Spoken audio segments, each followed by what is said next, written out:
you are. I was worried you might stop to collect treasure chests opened by the Seelie along the way. It would have taken you so much longer to get here. Another conversation I cannot hear. I am delighted to see that you understand what takes priority, and that your adventurer's instinct has not swayed your resolve. Paimon's head. Okay, I'll try and keep it short. My senses are telling me that this is where we shall find the entrance to the ruins. Oh, cool! Well, what are we waiting for? Let's open it up and see! Patience. This was a sanctuary of great importance to the Hyperboreans. A special process is required to open the gate. Oh! Like the place that housed the Eternal Moon's marrow? Okay, so what's the plan? Need us to do anything? And just the short version, if you can. Alright then. I was planning to start with some background on the invention of these techniques. Are you sure you don't want to hear it? It's quite informative. Remember what you were saying about priorities? Fine. Simply put, we need 3 human representatives to successfully undergo a process of Kuvaki resonance. Think of it as a test from the 3 moon goddesses to see if the entrants are qualified, with the most recognizable qualification being Kuvaki. Pretty sure Lauma would ace that test. Oh, wait. But we need 3 people. I also have no doubt that the Moon Chanter would be qualified. But we would need 2 other people with the same constitution. Therefore, the most feasible method is not so much to follow the rules, but to figure out how the test functions and find a workaround. I've done some research, and it turns out the mechanism is rather crude. We'll simply need humans to stand before it who have sufficient Kuvaki energy within them. I'm with you so far. How do we get the Kuvaki in them? The easiest way would be transfusion. Take some Kuvaki from Nod Krai's soil, put it into the bloodstream, and get it circulating in the body. So we're going to cheat on the test? Precisely. There are other methods, but this is the simplest one. Cheating the system is much easier than trying to hide from it. Huh? Sorry? Does the idea of cheating upset you, Miss Lauma? No, that's not it. I suddenly had an idea. Ooh, what is it? It's about Moon Prayer Night. I figured out a way for Kutar to join in the festivities. Huh? But as Paimon said, we need to have our priorities straight. Let's get back to the test. I'll follow up with Nefer on the festival arrangements. Oh, okay. Anyway, is this really the best method we have? A Kuvaki transfusion sounds dangerous, no matter how you slice it. If you think that's dangerous, wait till you hear the other methods. I'd be more than happy to go through them if you'd like. There are several. No need, we're good. Let's go with this one. Very well. Kuvaki transfusion it is. Now, I should mention that the risks can be greater or lower depending on individual compatibility. It would be rash to simply infuse the Kuvaki and hope for the best. If the body rejects it, the reaction can be quite severe. The symptoms are similar to another condition that some people living here suffer from, known as congenital Kuvaki sensitivity. So, before we execute our plan, I will perform a simple test of my own to see who is compatible and who is not. Once that is done, we will have to complete the resonance process as rapidly as possible. The participants must remain stationary while the Kuvaki circulates and bonds with them, and they mustn't eat or drink anything. What? No eating or drinking? That's some hardcore fasting. They'll all be monks by the time they're through. 3 days. Oh, that's so long! And we still need to find 2 more people who are not just compatible, but also willing to volunteer. Fasting? What are they talking about? Really? Don't you want to think this through? Haha, count me in too. 3 days without food? I can handle that. Miss Nicole has made it clear that this is the easiest way. The way I see it, there's nothing else to discuss. It's time to step up.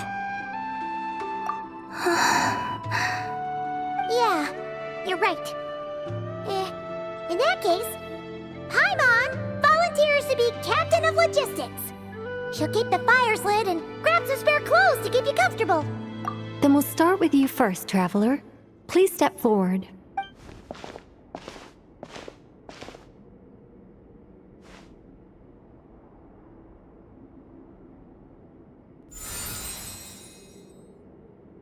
How's it going? Do you feel anything? How about now?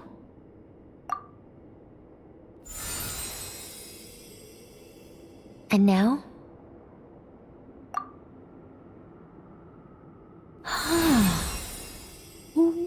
What about now? You guys, it's not a competition, you know. All right, I'm officially impressed. Even as a descender, you can withstand far more than I imagined. It's like I summoned a giant stone titan to arm wrestle you, and your arm hasn't even moved an inch. In my last attempt, I infused 5 times the amount of kuvaki required. Yes, safe to say, compatibility won't be an issue for you. You're eligible to join. You're next, Mr. Varka. Sure, here goes nothing. All right, I'll start where we left off. 5 times the required kuvaki dose. Whoa, whoa, whoa, hey, wait a minute. How's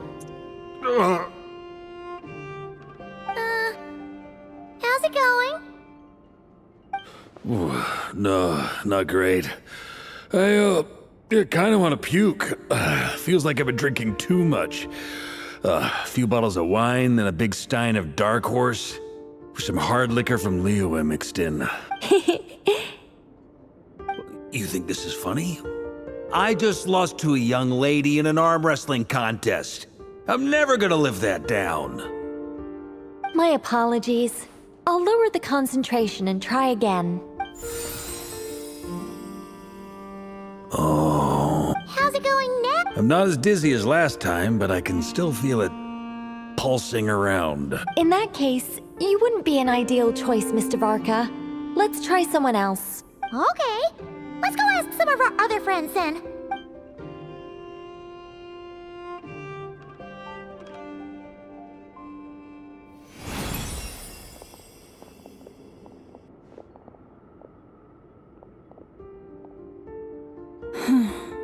No surprises here, Miss Moonchanter. You're perfectly compatible. You may join.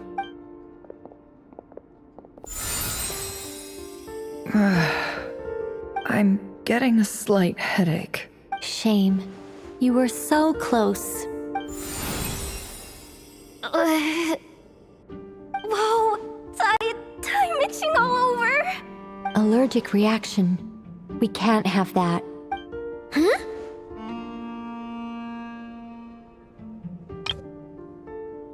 Well, are you gonna start a what? The Hexen Circle is an organization that cares for and protects children. We will not have them do dangerous things. Not even tests.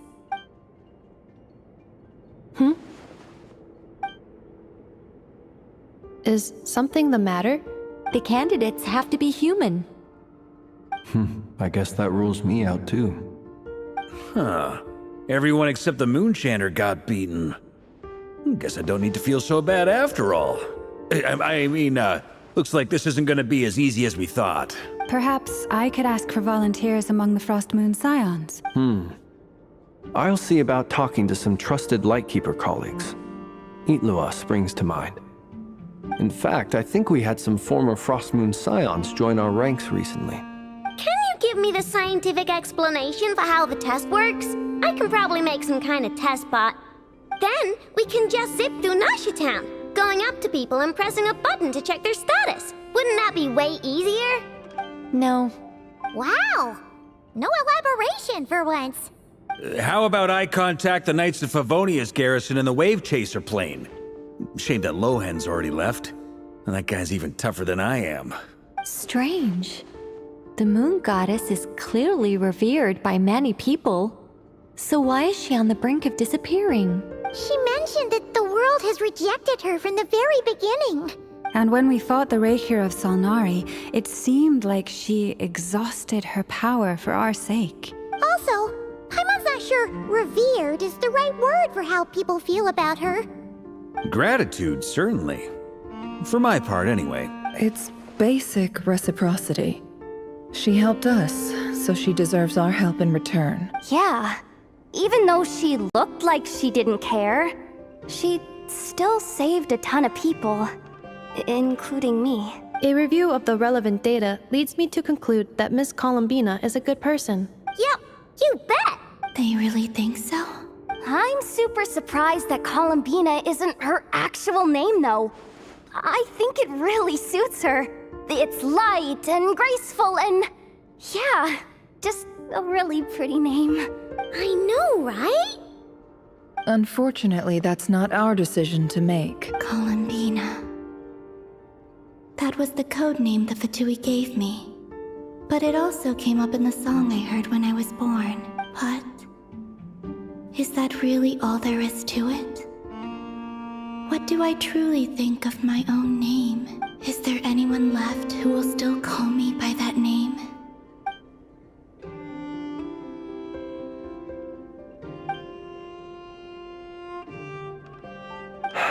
Moon Prayer Night is getting closer by the day. We're running out of time. We need to look for other candidates. Then allow me to try. Huh? What are you doing here? You contacted your friends via the Adventurers Guild. Sandrone has been keeping an eye out for something like that, so she informed me. Since I have the ability to accommodate a moon marrow, I should prove to be a suitable candidate.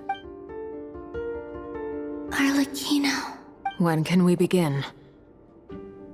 I see. We can begin right away.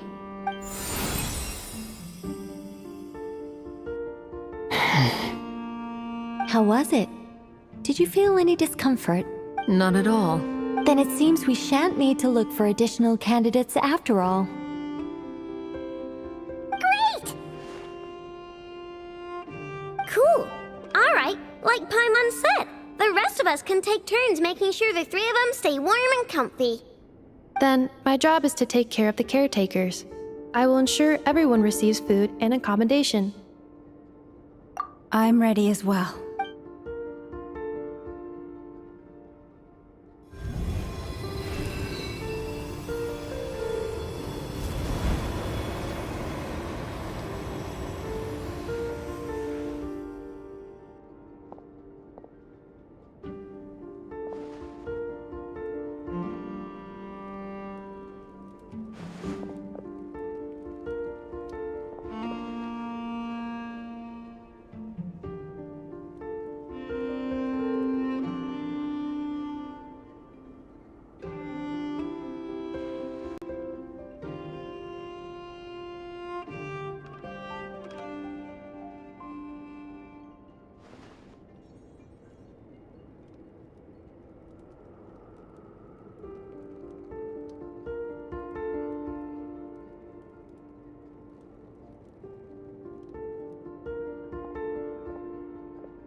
The work is done. The sacred scroll shut. The stars grow dim, the people silent. The white sun sets, the silver moon rises. O path to the temple, appear now before us.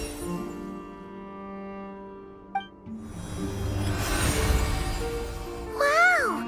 It really opened! So that's what all this is about. They've been trying to open this gate. Come, let us enter. It might be best to eat something first. Take care to chew properly and swallow slowly. It will give your body time to readjust to the digestion process. They will head in soon. They will need to enter this gate.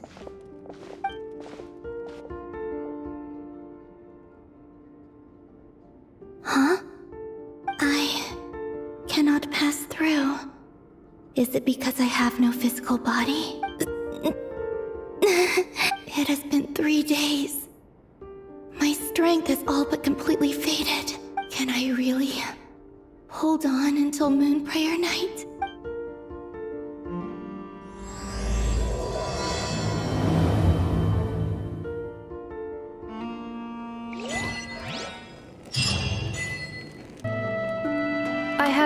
confirmed that you are all in good health.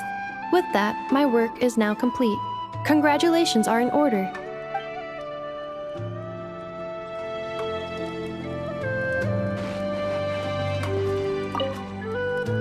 It's good to know you're all well. Puts me at ease.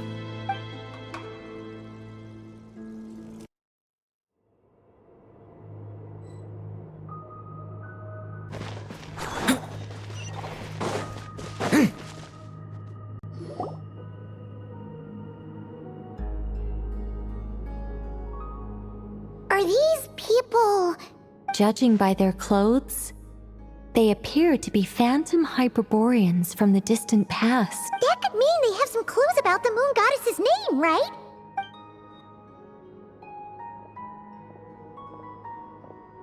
Hey there! Could you tell us what the moon goddess's name is? Sorry. That's probably a weird question, huh? How do we explain this? The moons are long gone, and their goddesses are dead. Their names no longer mean anything. When a new moon goddess is born, we will surely know her name. We have used every last resource at our disposal. All that remains is to wait, patiently and quietly.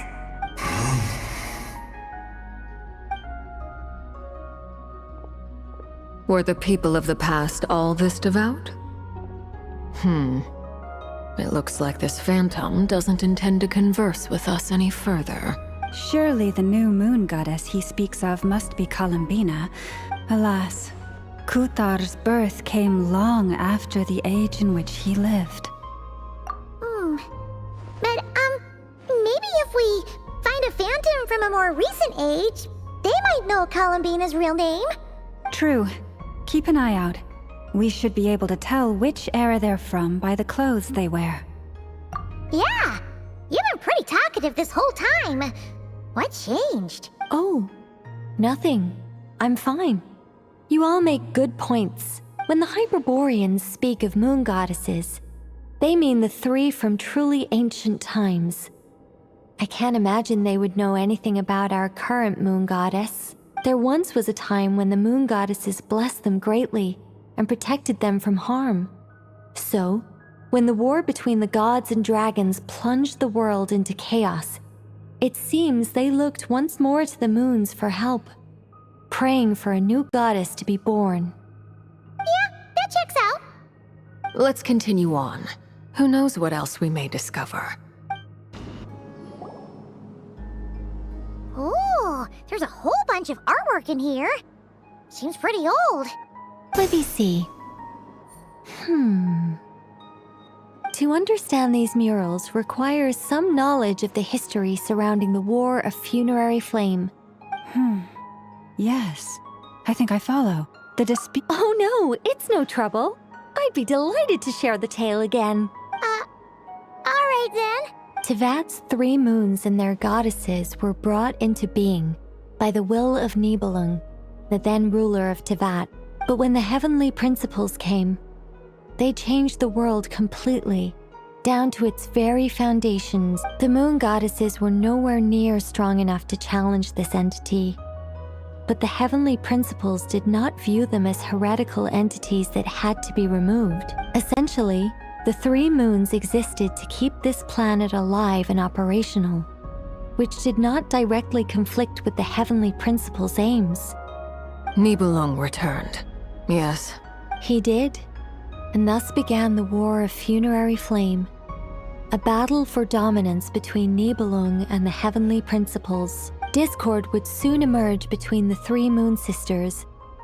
One would voice the opinion that they should follow Nibelung, for it was he who first hung the moons in the sky. Another would argue that taking sides in the conflict would only bring the world closer to ruin, especially since their creator had returned, bearing the perilous power of the abyss. Nibelung would eventually discover their disloyalty.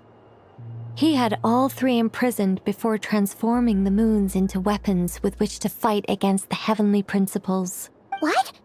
Weapons? Yes. The very moons that had once defended the planet became instruments of death and destruction, striking terror into the hearts of all living things. And although the heavenly principles and the three moon sisters had once been at peace, it now seemed that the moons posed an unacceptable threat to Teyvat. It is possible that the heavenly principles did not know of the goddess's imprisonment. If so, the weaponization of the moons would surely have been viewed as an intentional breach of the peace agreement.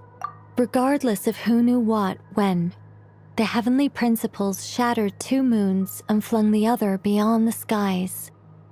Whether the goddesses managed to escape Nibelung's captivity after his fall, nobody knows. But this much is certain. From that day on, the moons no longer belonged to Teyvat. The rejections slowly drained their power until eventually they passed away. So that's the full story. You say the moons ceased belonging to Teyvat from then on. Why then would Coolumbina be born here? That is perhaps due to the lingering connection between the frost moon, which was not shattered, and this world. You could see it as the 3 sisters' dying wish. They never desired war. All they ever wished for was to protect this land. I see. If the final fate of the 3 goddesses is as you say, then Coolumbina faces the same grave danger. Our investigation has yet to bear fruit. We must hurry. Yeah, you're right. Let's keep going. We're finally here. Guessing we'll need to activate this thing? Indeed. I was a little worried about that at first, but as we got closer, I sensed that the Kuvaki within it flows unimpeded. It should be functioning normally. The only issue is how to activate it. It's looking a little worse for wear. What about the cores from some of the other devices we've seen? Can we repair it using those? In all likelihood, yes. I imagine that would have been the Hyperborean's backup plan. Let's look for some cores.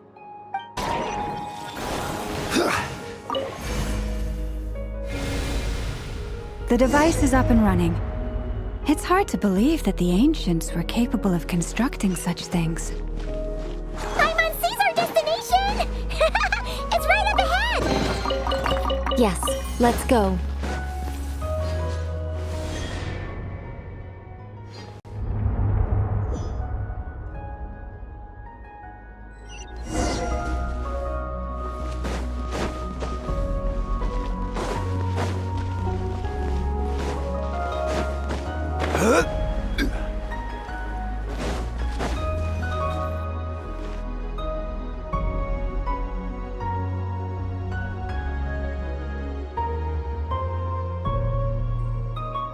This is where the people of Hyperborea communicated with the moons. We need only place the moon marrow upon this platform on Moon Prayer Night. The assumption being, of course, that we can find her first. That's right. You want to know if it's safe there, don't you? And yet, she has no choice but to return. You know this. That's not the only issue here. This is the end of the line, right? We've explored everything we can. And despite looking at historical artwork and talking to people from Hyperborean times, we're still no closer to learning Columbina's name. If it's not too much trouble, could you tell me exactly what Alice said to you about finding her name? Oh, sure. What she said was... Then your first job is to find it. As a moon goddess, I'm sure she must have a name she identifies with. Neither Coolumbina nor Kutar is her true name, and she's never really accepted either of them. Is it not also possible that she has never had a true name? Not at any point in history? That would be a hard pill to swallow. But at this point, we may have to accept that that is the truth. No one knows how she came into being, and she certainly doesn't have parents in any sense that we're aware of. Perhaps she was never granted a name at all. But does that mean there's no way to get Coolumbina back? She's just gonna disappear and there's nothing we can do about it? Huh? Wait, why all this pessimism? Was it the way I phrased this question? You all seem to be taking this in completely the wrong way. Well, just because she's never had a real name in the past doesn't mean she can't have one now. What? Think about what Alice said again. She never once said that you'd have to find a new name, did she? Are you saying what I think you're saying? Yes. Names are anchors that connect us to the world. If she doesn't have one already, then all we have to do is create one, no? It's like... yes. Traveler, when you first arrived in Teyvat, do you think you would have turned around if someone behind you shouted, "Hey, Tumaini"? But what about now? I understand what you mean. Life is a long journey. Even the friends and family by our side can change over time. When people call you by different names, what matters isn't so much the words themselves, but what they symbolize. And of course, whether that resonates with you. Ether. So, close your eyes and picture the moon goddess in your mind. If you were to call out to her in this moment, what would you say? Coolumbina. Coolumbina. Paimon would call her coolumbina too. She has long forsaken everything that Kutar represents. I think from now on I should call her Coolumbina too. Well, it sounds to me like you found your answer. Are you sure? Is it really that simple? We haven't found her this whole time, and not for lack of trying. For a journey like this, the process is every bit as important as the outcome. Had you not searched far and wide, rejecting every other answer you were offered? How could you have come to an answer you felt was finally correct? Oh, it all makes sense now. This has Alice's fingerprints all over it. Are you suggesting that Mage knew from the start that Coolumbina never had a real name to begin with? I can't say for sure. But I can definitely imagine her chuckling in satisfaction somewhere right now, saying, "Ah, what fun." Lauma! Your antlers! You should hurry. The festive moon has begun to rise. Do not worry, for when you called the name Coolumbina just now, I could sense that the power within was enough to summon back the moon goddess. The power within what? The name? Yes. So, the thing is... What's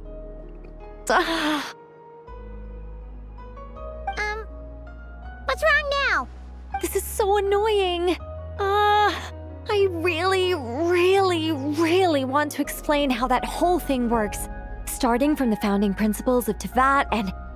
Oh, I could talk about this for hours. But... Deep breaths, Nicole. Deep breaths. You're an angel. A sober, sensible, solemn angel who has her priorities straight. Okay then. Sorry for asking. Clearly a bad call on Paimon's part. Anyway, you all need to hurry. Last thing, remember how it felt when you called out that name. Then it is agreed. By the name Coolumbina, we shall find her.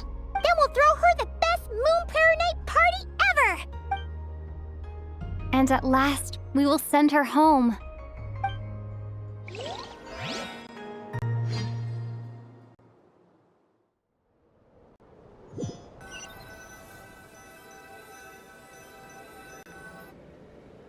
I can barely move anymore. My consciousness is fading away. Have they come back out? I'd love to see them one more time.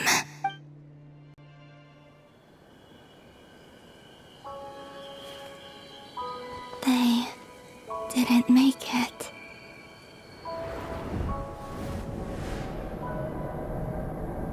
Could you tell me your name? My name is...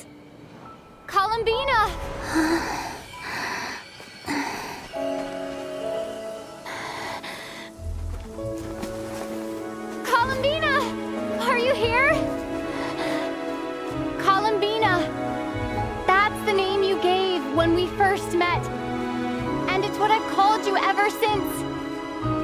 Coolumbina. It's a fine name. I have many fond memories of Coolumbina, and so do all of your friends.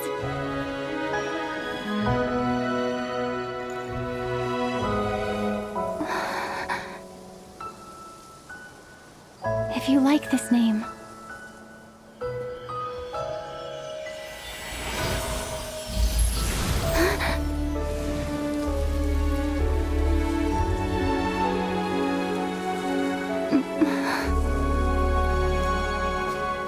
looking for me?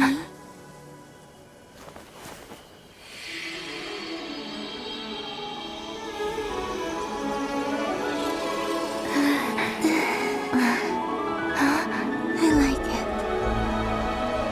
You can carry on using it. My name is Coolumbina Hyposelenia.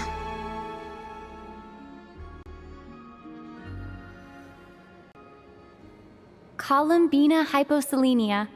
That's a wonderful name.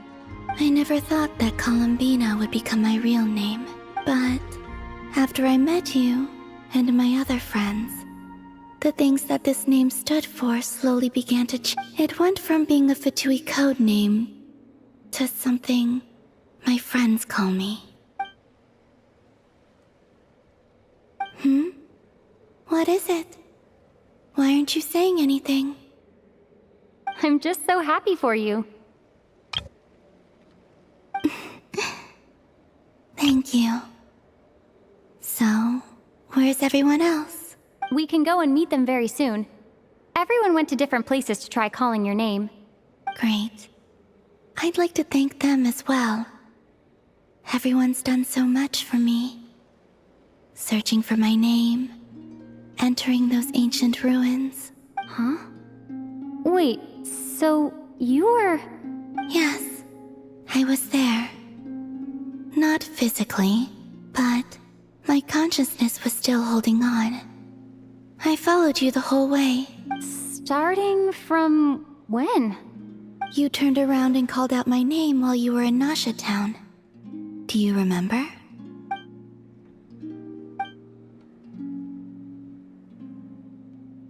Let's go. We don't want to keep them waiting. Sure. In that case, come with me. But... Hmm? Before that... Could you call my name one more time? Sure. Come with me, Coolumbina Hyposelenia.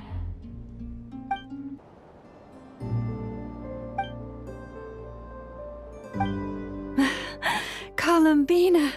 Oh, this truly is wonderful.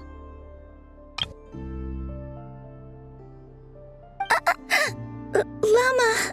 I can't breathe. Ha ha! Just in time for Moon Prayer Night!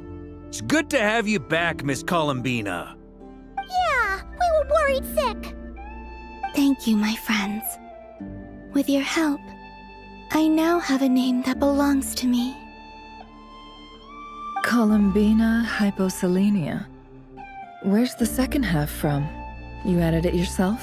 That's right. It means... Born beneath the moon. Yes. And by extension, it can also mean born beneath this world. A fine name. Now, as much as it pains me to interrupt this beautiful reunion, I feel obliged to remind you that the Moon Prayer Night celebrations in Nasha Town have already begun. Don't you want to enjoy the festivities? There's so much to see and do. And some of the ambient lighting and entertainments were sponsored by the kind souls in the Hexen Circle. Nicole? Why have you turned into Dodoko? So you're Miss Nicole. Thank you for helping us, and for helping me find my name. It's nice to finally hear your voice. You're quite welcome. Guiding lost people to hidden treasure is what we Seelie do. And if you ask me, spiritual treasures are far more precious than material ones. Chests are all well and good, but this was what it's all about. So satisfying. Anyway, I had to go help Alice. It seems like she ran into some trouble. That's why I couldn't be here in person. But don't worry, we're with you in spirit. We'll be celebrating right along with you. Keep an eye out for the Hexenzirkel's festive stalls in Nasha Town. I think you'll like what we came up with. Alice said she even managed to rope B in this time. The Frost Moon Scions have also prepared various attractions. I believe Aino, Nefer, and their crew are setting things up as we speak. On that note, Nefer, about that request I made. It's all in hand. Yehoda is on site to ensure that everything goes off without a hitch. Wonderful. In that case, Traveler? Huh? Come on, Coolumbina. It's time to celebrate the best moon prayer night ever.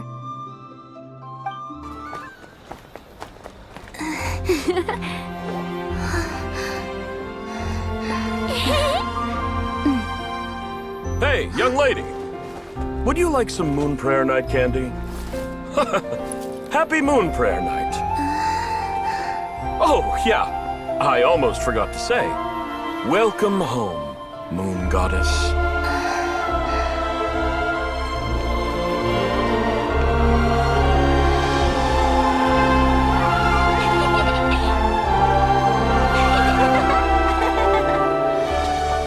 Welcome home, Moon Goddess. Welcome home, Moon Goddess. Welcome home, Moon Goddess. Turning Nasha Town into her home is a festive gift. A rather brilliant idea. Perhaps this is what Krai, Coolumbina's home, should have been like all along.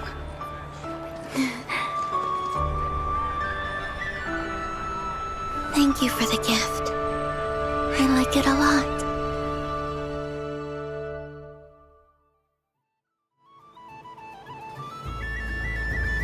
This feels like the surprise of my life.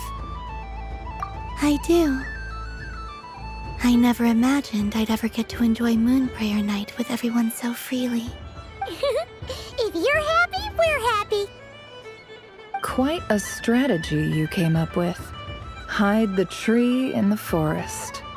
It's not your usual style, Lauma.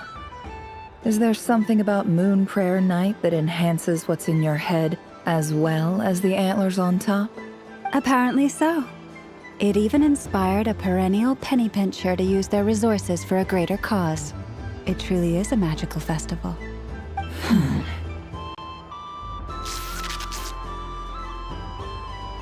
I see it now. This bickering is actually a sign of a strong relationship. Huh? What's everyone doing here? Oh! Miss Coolumbina, you're back! Yes, I'm fine now. Thanks for your concern. How's your progress with Alice's assignment? Very well indeed. I've never heard her sound so excited. Not like this. This time her excitement seems more serious. Seems like she's had a major breakthrough. She said she'll contact us once she knows more. In the meantime, we're free to relax and have some fun. Enjoy the time off while it lasts. I have a feeling that our next task won't be so simple.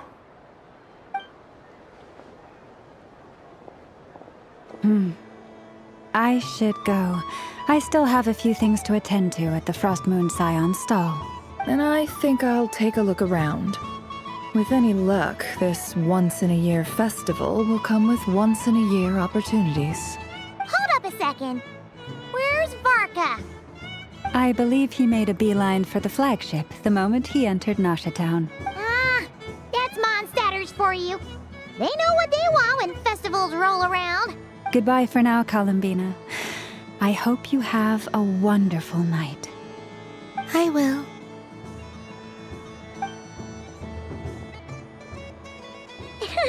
Well, in that case, don't just stand there. Get out there and have some fun. You'll definitely get a warm welcome at every stall. Oh, also, take this map with you. It's a guide to the festival.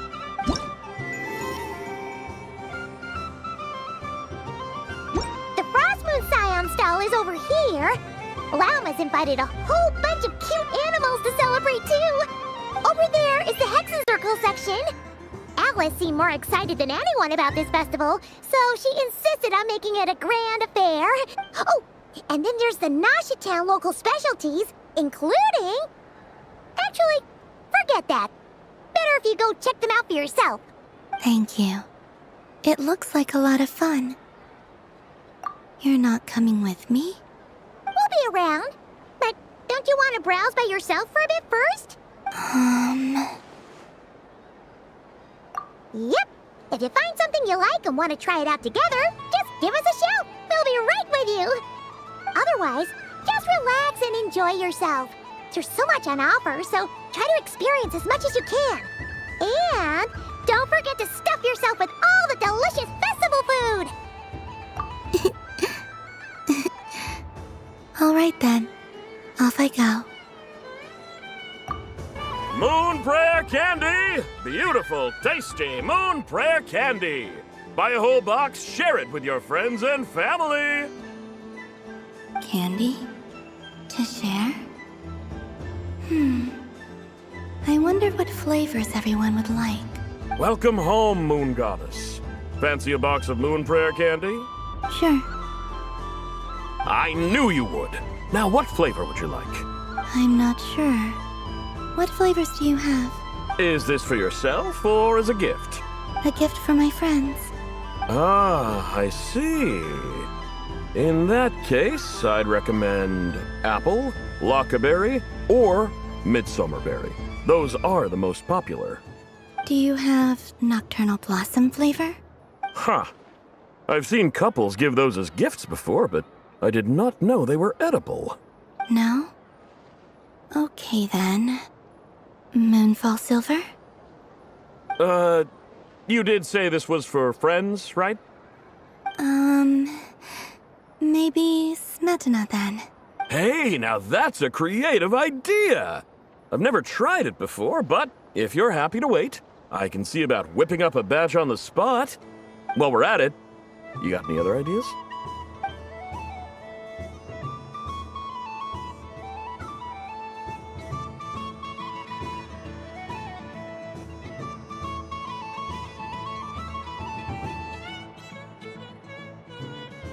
Here you go. Every flavor you asked for is in there. Thank you. I should be the one thanking you! You brought me a whole bunch of new business. It's like a genuine blessing from the Moon Goddess. I hope you and your friends have a lovely night.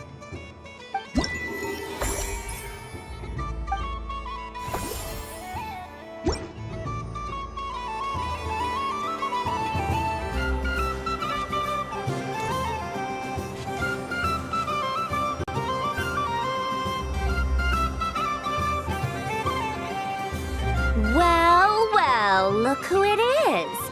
I heard someone went and disappeared on us the moment we let her out of our sight. They looked all over for you. Frankly, I didn't think you'd be back for Moon Prayer Night. Were you worried about me, Sandrone? You would like that, wouldn't you? Do you even hear what you're saying? It seems to me like you disguised yourself with festive headgear, just so that you could come see me on Moon Prayer Night and make sure I'm okay.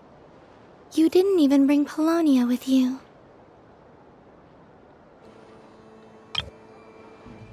You? I thought you couldn't see. I cannot. But I sense the confusion of those around us rippling through the Kuvaki currents. Based on what I know about you, let me guess what you're wearing. Is it cat ears? Hey, shut up! I'm only here to protect the Fatui's interest in this territory. Running into you was pure bad luck. Really? But you were the one who asked Arlecchino to help everyone find my name. Coolumbina! Ugh! Just one more word, and I'll unscrew your vocal cords. It's coolumbina hyposelenia now. Tell someone who cares. I've missed you, Sandrone. The whole time I was gone, I was thinking. I hope I get a chance to say some ugly words to you. Is that supposed to be a joke? Anyway, let's go play that game. What? You mean that frostfin whale? Yes. It's some kind of game where you get bitten if you step on the wrong tooth. Seems like fun. Who in their right mind would wanna? Because you're not a scaredy cat. Fine! You wanna play? Let's play. Don't complain when I kick your sorry butt. Lovely. You old geezer! I'm gonna beat the pants off you! Just you watch! I almost forgot. Sandrone? What is it now? You'd better not lose, or I'm going to beat your head in. What?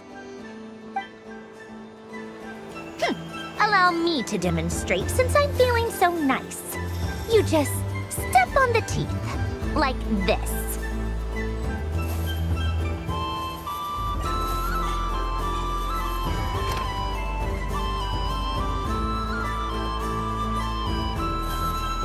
Which should I pick?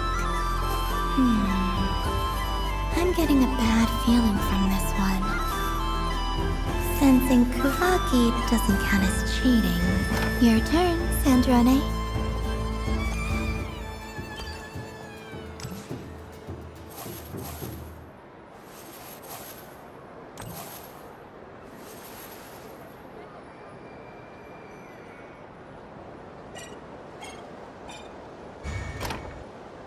Don't come crying to me if you get bitten.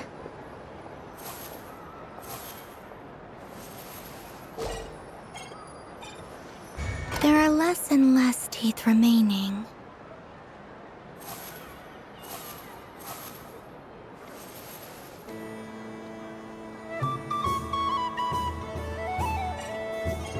Huh? What's that noise?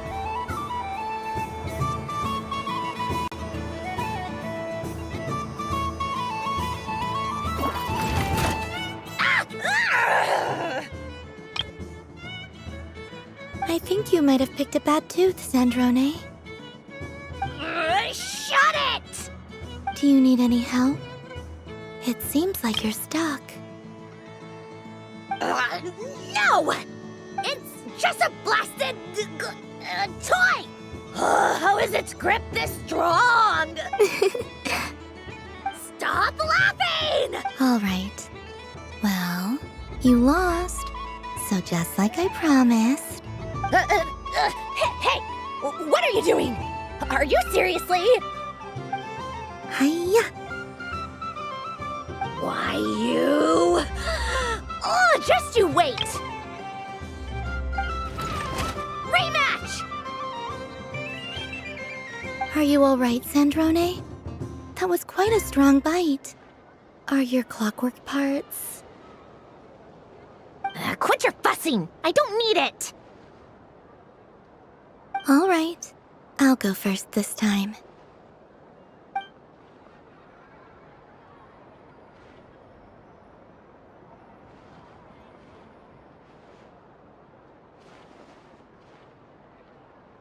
I see it now. She can sense which teeth are rigged. So I just need to avoid the same ones that she does.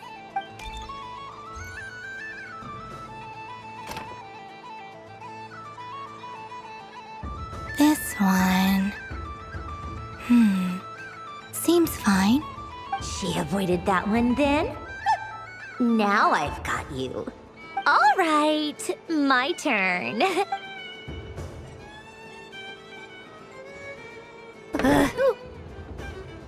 What? Looks like you lost again, Sandrone. Wait! There's more than one bad tooth! Bonk.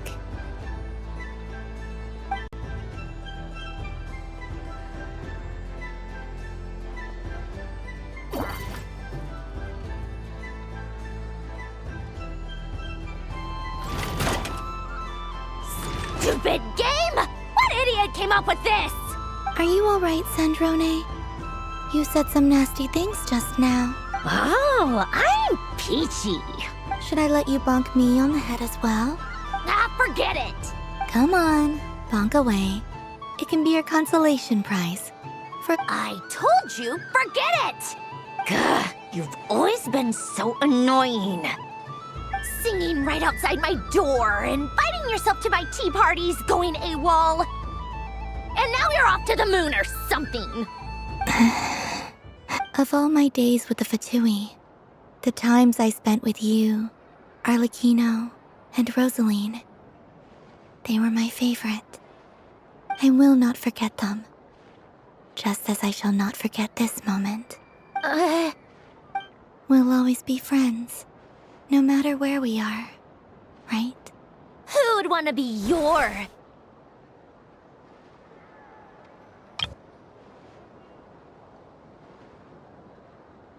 I'll miss you, Sandrone.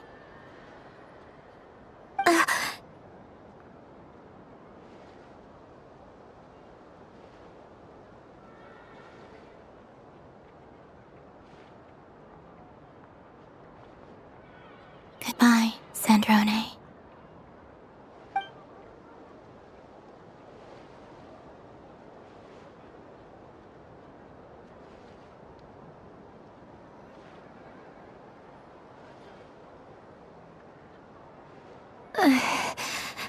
I'll miss you too, Coolumbina. Sorry, what was that? Ah! Ah! Yeesh! No need to freak out.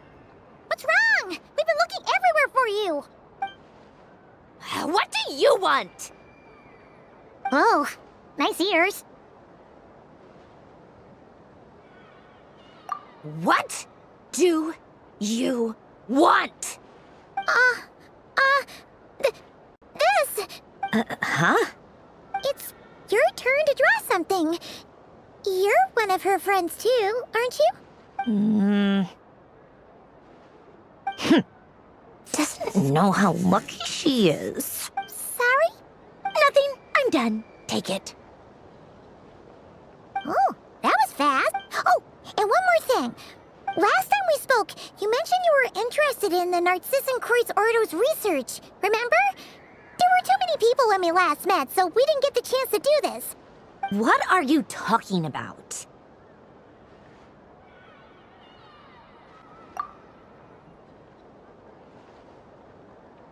This is... Oh. Alain, Renee, and Marianne. Huh. The Holy Blade. A savior's plaything. It's not about whether I approve or not. These people, they would sacrifice themselves for the sake of the world. Especially Alain Guillotin and Renee. That is something I would never choose to do. Still, I didn't know they had any pictures left from that time. If I'd have thought to bring a camera, I'd have... What? Yeah, of you being bitten by the frostfin whale and Coolumbina bonking you on the head. Tear it up! Now!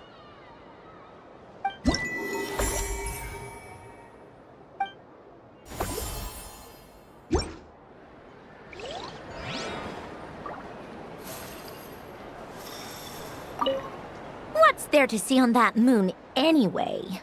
Let her go up there and cry alone. See if I care. You're giving me candy? That isn't like you. This had better not be some weird prank. Coffee flavor? I thought you hated coffee. It's extra strong too. You didn't do all this just for me, did you? Hey! Don't take it away! I never said I didn't want it. I mean, you can't unmake the candy now.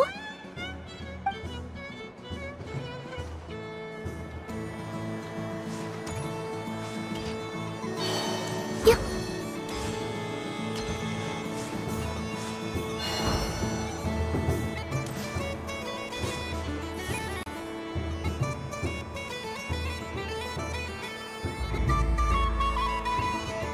doesn't make any sense. How am I losing every single time? Wait, Nefer, you're cheating, aren't you?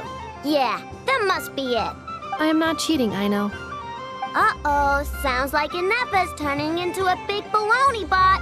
I think it's time for some serious maintenance. Moon Goddess, help me.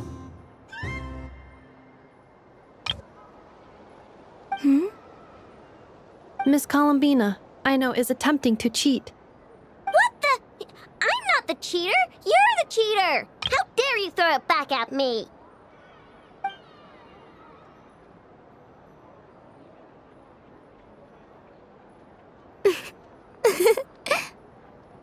All right, fine. Let's all laugh at I know. Just you wait till I get home, because I'm going to make a game bot that can win 100% of the time. Let's see you laugh when I come back and beat your butts. You'll all have your heads covered in stickers when I'm through with you. We came to check everything was okay after all that yelling, but,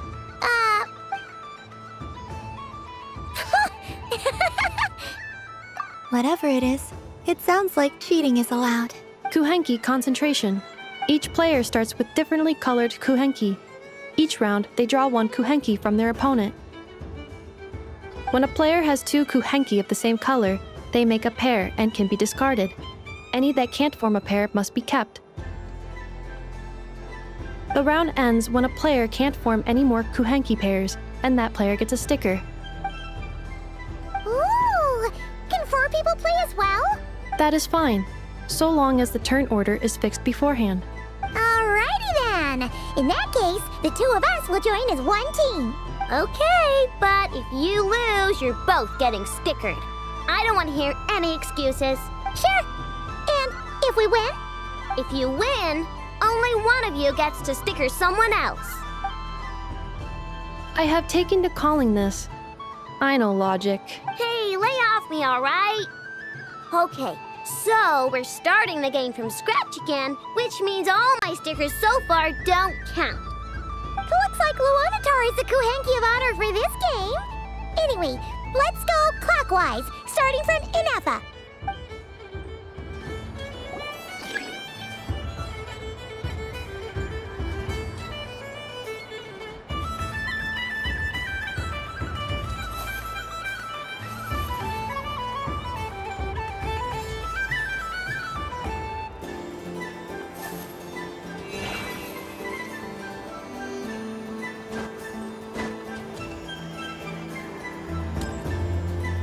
Nice! That's a pair!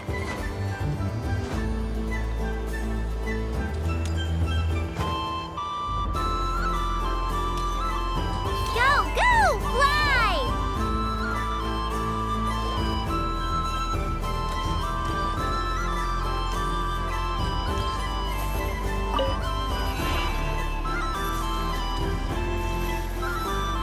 Go on.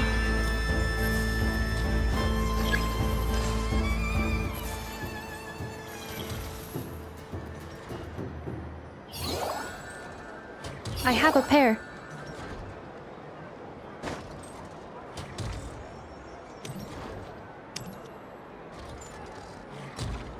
Uh-oh! We've got to pick up the pace!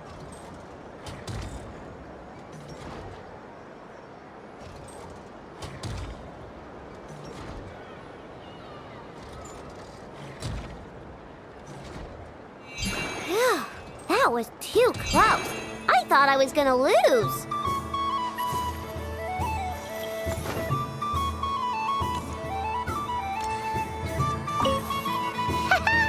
Let's see who's gonna be the unlucky one!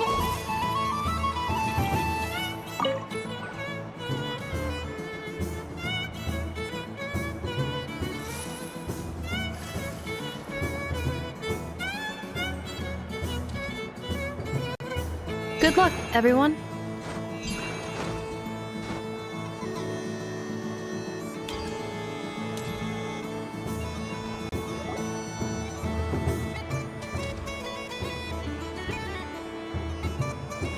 Let me pick a good one. What's it gonna be? You're looking very pleased with yourself there. What happened to being a huge Grumposaurus? I won. Duh.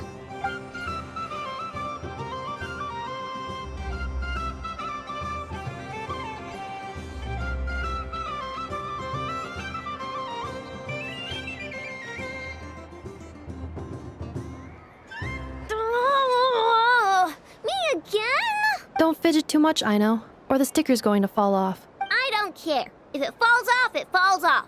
If a pair of kuhenki get discarded, why not a pair of stickers? Huh? Huh?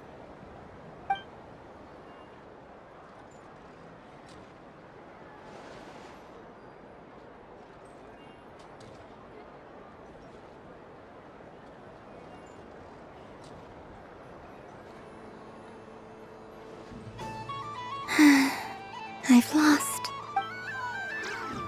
Sticker, sticker, sticker!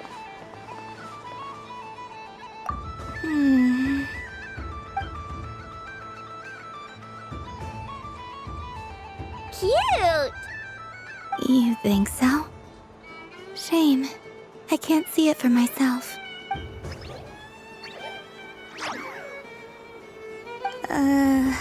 What did Luanatar say? She said it looks so cute that she wants me to lose a few more rounds.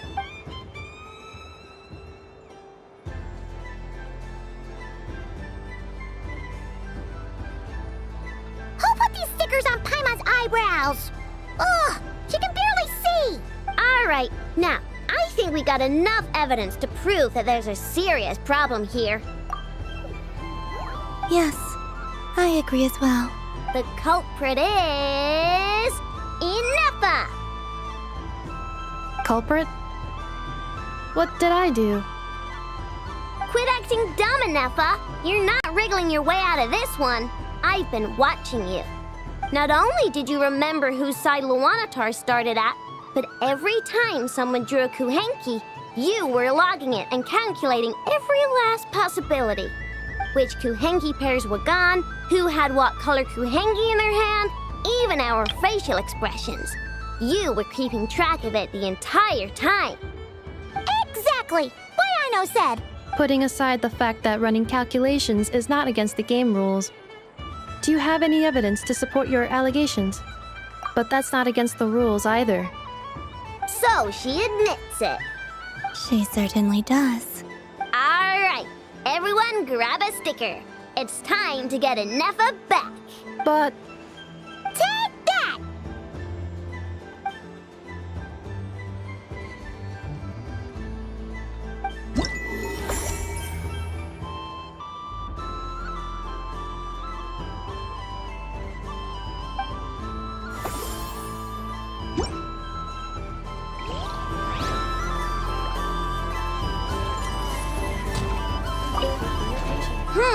I'm never playing games with you ever again, nefer.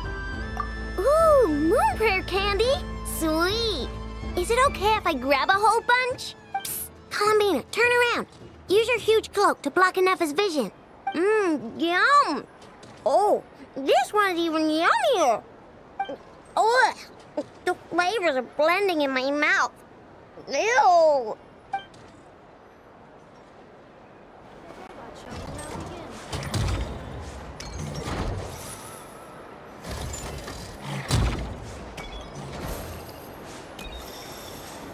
Please welcome to the stage.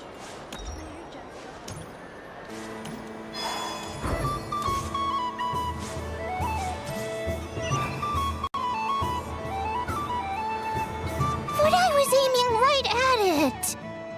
Aw, what a pity. I saw it with my own eyes. You were so close. So very close. That's not true. It dodged out of the way right as I was about to snag it. I'm sorry? You heard me. This paper frog can move. I swear! Dear, oh dear, what are you saying? How could a paper frog move? Unless you believe there really is magic in this world. But even if I, the mere humble merchant that I am, knew such magic, surely I would not use it on a paper frog. I'd sooner give Mora legs, so it could walk right into my purse. My dear customer, why not have one more try? This time I'll give you 12% off, a very generous discount for one of my most regular customers. Just think about how much experience you have under your belt now. You're sure to win the next one. Darn, I used up all my coins. I'll be right back. Just gonna fetch some more from my house. Take your time, but don't take too long. This event is Moon Prayer Night only. Miss it, and you'll have to wait a whole year before I'm back. Next customer, please. Welcome. Hello. Whoa! What's this big one doing over here? How do I tell my employees not to go running around this time? Shooting them a glance won't work. I haven't known them long enough. Dory? Why, hello there, Miss Coolumbina. Would you like to play my ring toss game? The rules are very simple, and it's easy to get the hang of. How much for a round? Oh, first time's free. Not a single mora. After that, well, we can cross that bridge if and when we come to it. But with your sharp skills, I'm sure you'll win all the prizes in one fell swoop. That was an obvious enough hint for them, right?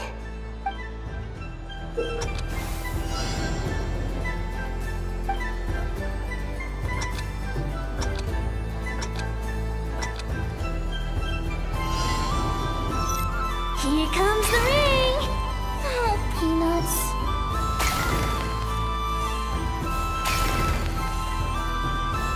Change tracks! Roselle, should we move or not? Just a tiny bit. All right, then oh, sugar plums, not the clock hands. How do I move the legs again?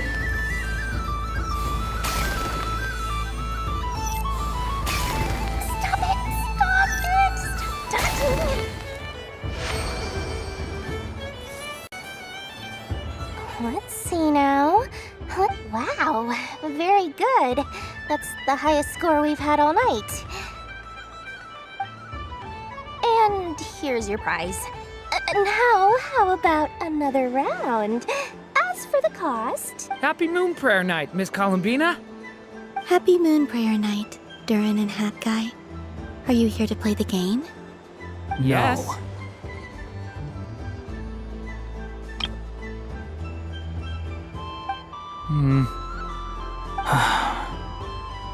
You said we were just coming here to say hello.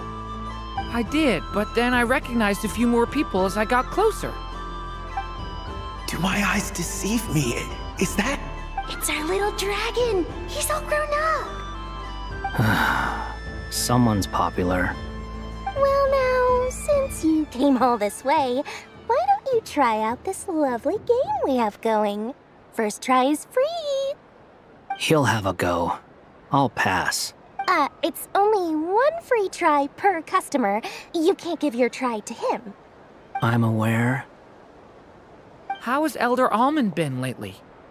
He's in great shape. He goes for a run in the forest every morning to stay fit and healthy. He tried to go boat racing with Firecracker a while back, but he couldn't even make it onto the Lotus Leaf.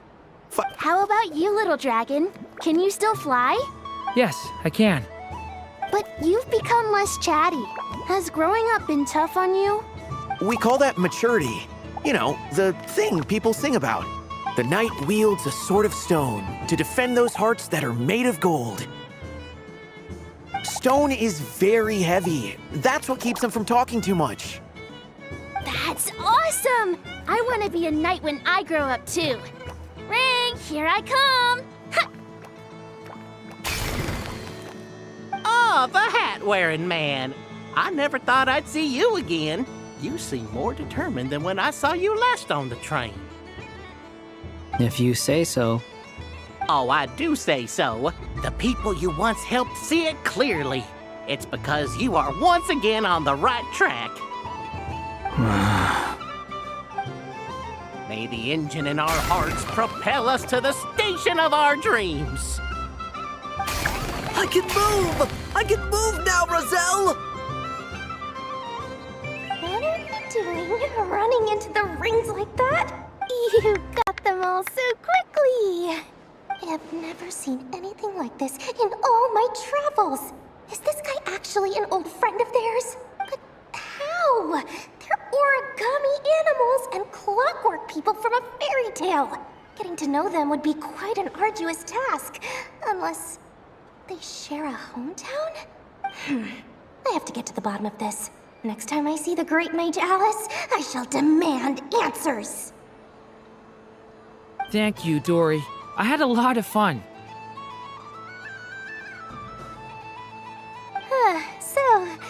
Now for your prize. Where did I put it? Give me a moment to dig it out. Oh, sweet grand prize. How I wish I didn't have to let you go. Good thing I've already turned a profit from the customers earlier in the night. Otherwise, I'd have wasted all my hard work. Okay, I'm back. What? I leave for 2 seconds and someone's already claimed the grand prize?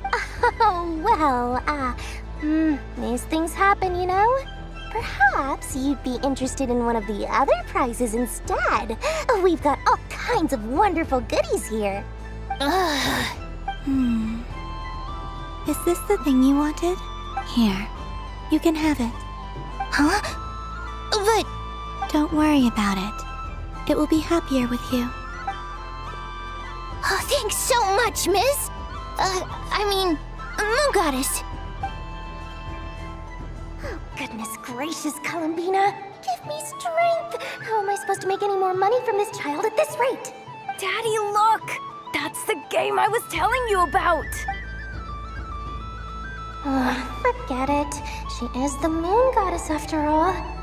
I'll think of some other way to swing this. Maybe I can try to hook this new kid. Huh? Oh, someone already won the grand prize. You can take mine if you want. What? Why? Why are all these bleeding hearts coming here to ruin my business? Happy Moon Prayer Night, everyone.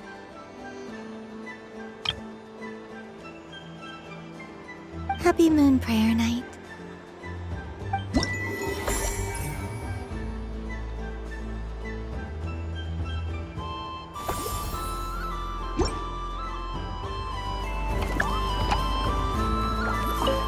If all the prizes are gone, I might as well close up shop for the day. But you haven't had your fill of fun yet, right? So the next time a customer shows up, you're going to have to run faster, all right? And remember, run out of the rings, not into them. Oh, a gift for me? Lord Sangamabe really is going up in the world. Wow, candy from the Moon Goddess herself. If I back this up... No, what am I saying? Box this up in exquisite gift boxes? Yes, I can make a fortune. Maybe I don't even need to go to all that trouble. Any old boxes will do. I just need to tell my customers that this candy is blessed by the Moon Goddess. Yeah, that ought to do it.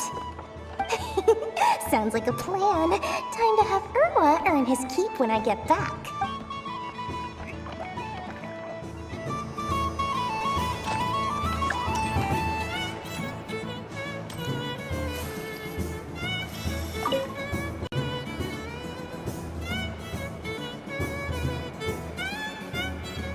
I wouldn't say it's unfair, exactly. I mean, your voice goes right into people's heads. How would you explain that to the kids? You can't just explain it away as magic. Is something the matter? Ah, Miss Coolumbina! No, nothing you need to worry yourself about. Impeccable timing. Stick around for a second, Miss Coolumbina. I need your input on something. This self-proclaimed Knight of Justice has yet to give me a satisfactory answer. I, for one, would like to hear your verdict on the matter. Hey, now, I left the flagship just to help you out, Miss Nicole. What's going on? So Alice and I are both using long-range remote control spells that work on similar principles, allowing us to attend this festive fair in Dodeco form. Sorry, let me backtrack a little. While similar, there are some key differences. Alice, being a great mage, wanted her Dodeco to reflect something of her own charm and mystique. So she adjusted the way its tail moves when it spins around. An entirely gratuitous move, in my opinion. I hardly see how anyone is going to notice that. If anything, I'd say that anyone who stares intently enough at a Dodoco's tail to notice such a small detail is someone we ought to be highly concerned about. I only say this to emphasize that my question has nothing to do with tails. Now that we're clear on that, why is Alice's Dodoco permitted to interact directly with the children celebrating Moon Prayer Night, while mine is not? Your voice speaks directly into people's minds. See? Exactly what I said. Miss Nicole? Ugh, I can't stand it. I know that probably makes me sound like a whiny child acting out in front of their parents. And it's a little embarrassing now that I think about it. But hey, I've said it now, I can't take it back. That would be even more embarrassing. Also, don't go reading too much into that analogy. It was off the top of my head. I'm actually an awful lot older than either of you. Miss Nicole, are you saying that you'd like someone to play the game you've prepared? I'm not so invested in that. It's just something cobbled together using items I borrowed from Alice. She probably didn't even make them herself. The point is, I want to know everyone's thoughts after they receive their prizes. But as you've said, I can't just ask. I've been biting my lip for so long, and I've had no one to vent my frustrations on. I thought this was going to be a nice, straightforward festival where I'd get the chance to guide people to treasure. Well, can I play? I can't guarantee that I'll win a prize, but... You will? I'd like to try. Then what are we waiting for? Let the game begin! It's like they forgot I was ever here. Ha ha ha ha.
Congratulations, Miss Coolumbina! With your great wisdom, you have overcome every obstacle in your path and conquered the great challenge posed to you by fate. Fate? Well, something to that effect. If you'd prefer something more poetic, it could be the icy winds or the dawn. Anything you like, really. You could even go with the challenge posed to you by Dodoco, if that's what you're into. Anyway, you can take or leave my suggestions. Moving on. All my hopes are now resting on this. Can I open it now? Stop teasing me. Please, I'm begging you. No more talk. Just open it. Wow. What a lovely sculpture. Classic and cute at the same time. Thank you, Miss Nicole. Ah, there we go. Music to my ears. You have my sincerest gratitude, Miss Coolumbina. Thank you for sharing your precious time. Don't mention it. You've all done much to help me. And still, I'm the one receiving all these gifts.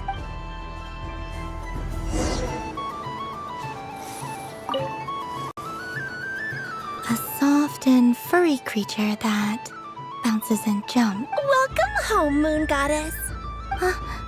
This one talks too. Allow me to introduce myself. I am a Dodoco from a distant archipelago, the most mischievous of all my Dodo brothers and Dodo sisters. When the going got tough, I powered through, and when I met obstacles, I boomed them away. That sounds like a lot of fun. Doesn't it just? Oh, but then the trouble started. Recently, I found a lovely beach, the same beautiful jelly color as my hometown, and so I dove in to have a look, only to find it overgrown with seagrass and nasty little spiky fish everywhere, looking to turn me into a Dodoco kebab. I made it back to shore by the skin of my teeth, but my tail was sorely hurt. Couldn't you just boom them away? Oh, I wanted to, believe me. But I've heard that you, Moon Goddess, can understand animal speech. The last thing I wanted was to cause a gigantic fuss and get taken to court by a school of spiky fish. And so, dear Moon Goddess, I was wondering if you might lend me your allegiance. Are you roping me into a crime? Oh, let's call it a once-in-a-lifetime carefree adventure. Does that sound better? All the festival goers tonight are dressed up as the Moon Goddess, but there's nothing to say that the Moon Goddess can't disguise herself as a Dodoco, is there? Besides, this is your home. You should be free to be whoever you wish. I'm afraid I'm not well acquainted with Dodocos, Madam Mage. Oh, that's quite all right. We Dodocos are innocent, happy creatures with a free-spirited nature. Many, like myself, are mischievous troublemakers. Others are lazy souls who like nothing better than to lie down on a nice rock and take, in our eyes, every creature who yearns for happiness and freedom is a Dodoco. But perhaps in yours, we Dodoco are a fluffier and more mischievous breed of kuhenki. Yes, that is a much easier image to follow. Oh, wonderful! Then let's play! Grab onto my tail and follow me into the sea. Time to...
So, what do you make of it?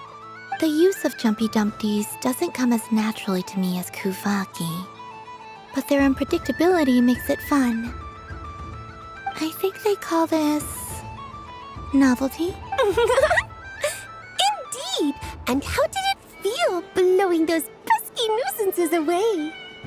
Not bad. Any guilt? What do you mean? Oh, wonderful! Lovely answers to all 3 questions. You've passed the safety test. Now I can give this special bomb to you as a souvenir. Remember, if you find any meanies living on the moon, you can use this to boom them into oblivion. I will. Up for another round of fish blast? Of bye-bye, bad fishies. Oh, bless my fluffy tail! Dodoko has never seen candy shaped quite like this before. Why, it shines like a lovely crystal. Let the feasting begin! Oh, sweet as a tomato bathed in sunlight. Thank you very much. You truly are a friend to the Dodoko. Please share the rest with other people. I am sure everyone will fall in love with the taste of pure joy.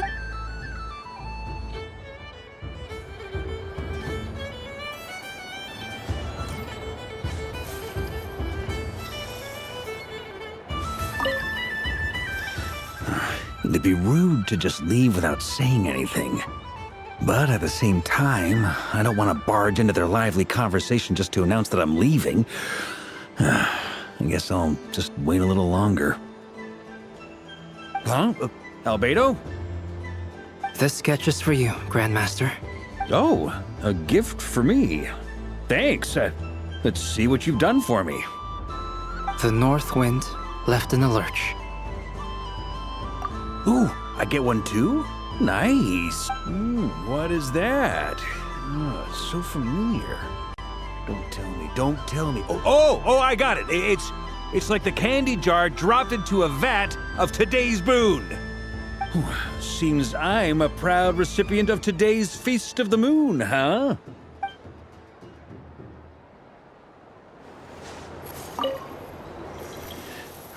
It'd be rude to just leave without... Huh? Albedo? This sketch is for you. Oh, a gift? The north wind left in the lurch. Thank you. It seems I've picked lemon. It strikes a good balance between sweet and sour. This has piqued my curiosity. What if we were to add citrus and other spices, then enhance the flavor via caramelization? I wonder what the end product would be like. Perhaps I should take the time to try this out.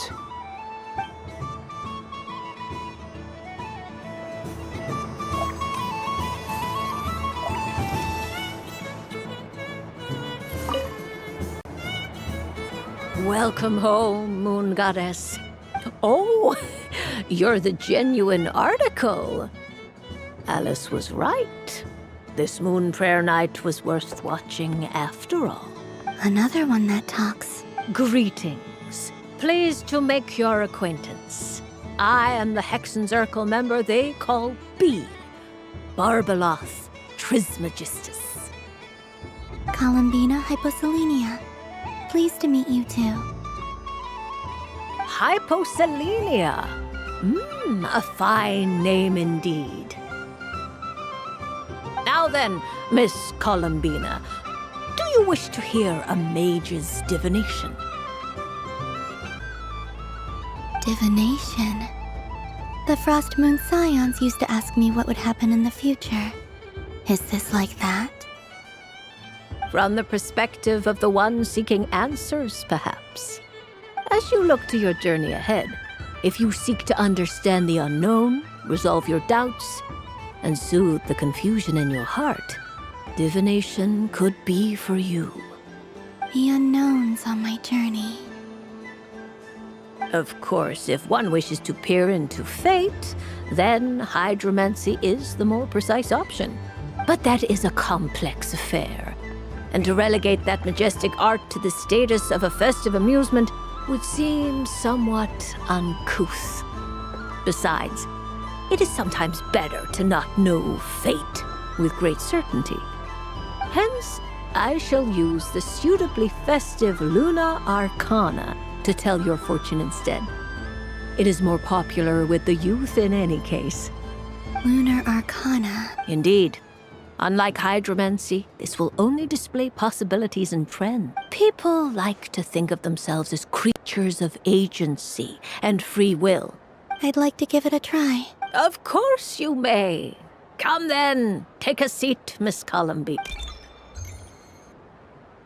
Before we begin, are there any specific questions you would like to ask? Let's stick to general possibilities and trends, like you suggested. Ah, very well. Then I shall use the basic Lunar Arcana deck. Now, try to relax. Cast your mind upon the things you have experienced and the things you are soon to experience. I will shuffle the deck. Would you like to cut the cards yourself? You do it. No problem. Now then, to make things easier for the seeker, that is to say, you, I shall decipher the cards from your perspective.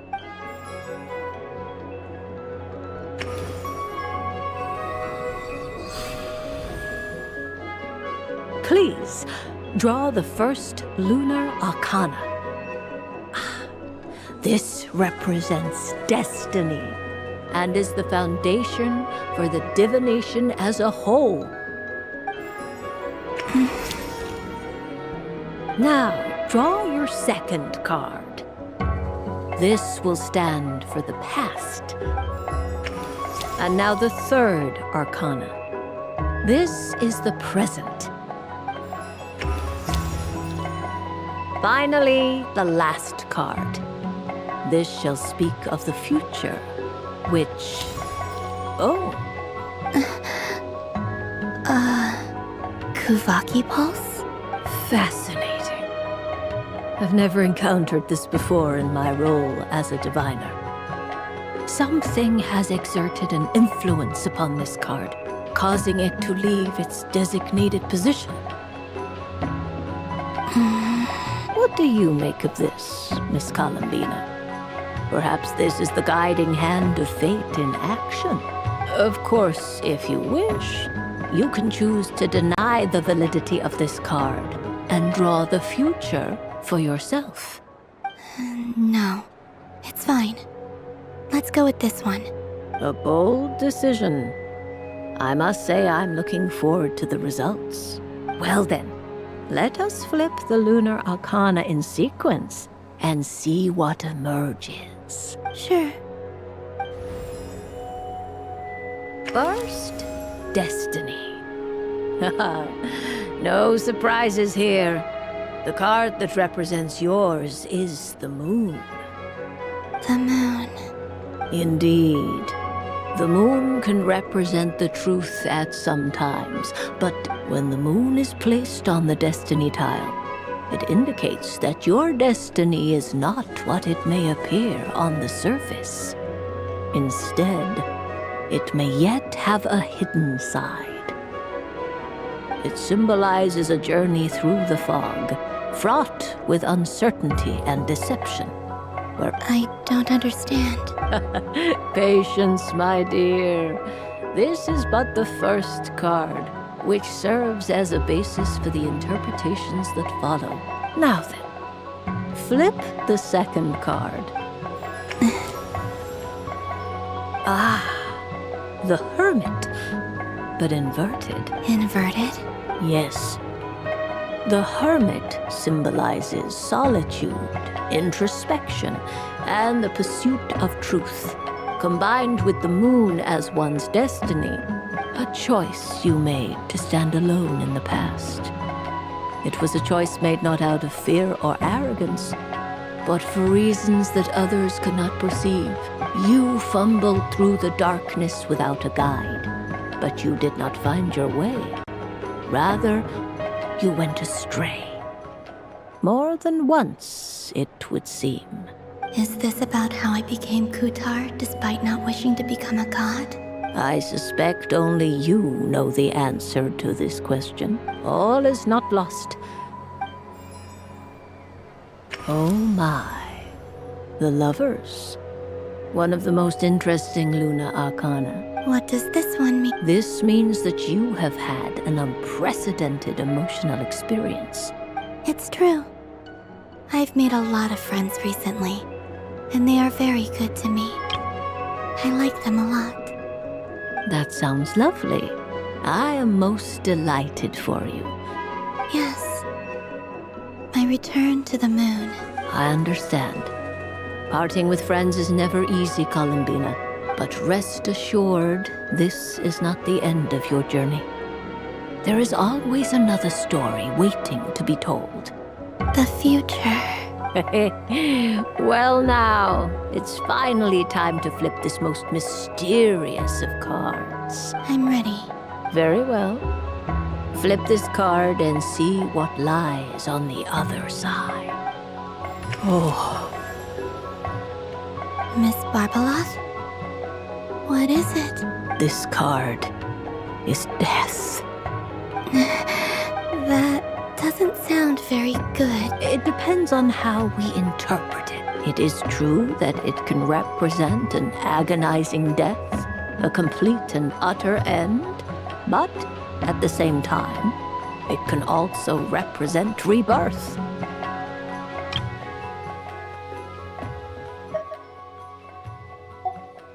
Do not forget that your destiny card is the moon. That lends your future many different potential meanings. If death spells the end, is it unavoidable? As I have said, divination can only display general trends. Allow me to summarize it for you. In the past, you may have lost your way, but now you have gained new connections and new strength. You now face an important decision, one that may bring about a great change in what is yet to be. This change might, in turn, be the end of all things. But remember, everything is subject to change because of the moon present in your destiny. You must see the truth clearly and face your innermost thoughts. The truth. My innermost thoughts. Thank you, Miss Barbeloth. Don't mention it. Some people dislike divinations, for fear of glimpsing an ending to their story that they wish was not so. But I can see that you're different. The result of this divination will not sway your decision. This is a rare quality, and one that diviners always hope to see in the seeker. I understand. Go then and illuminate your future, Miss Coolumbina.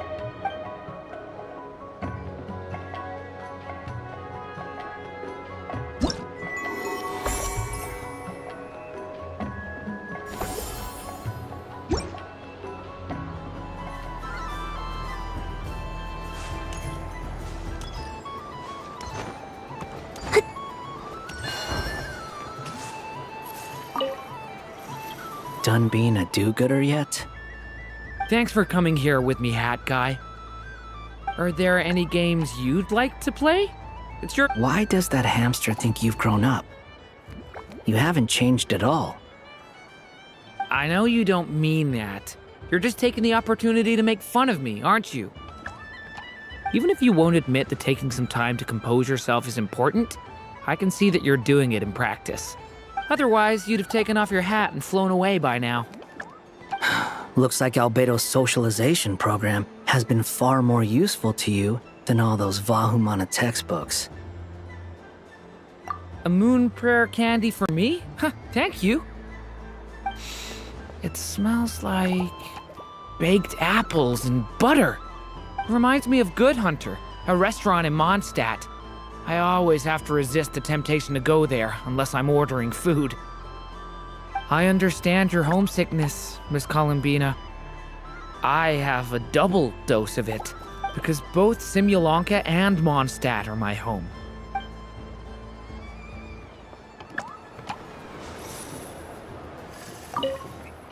done being a do-gooder yet? Thanks for coming here with me, Hat Guy. Are there any games you'd like to play? It's your turn to pick. I'll come with you. Why does that hamster think you've grown up? You haven't changed at all. I know you don't mean that.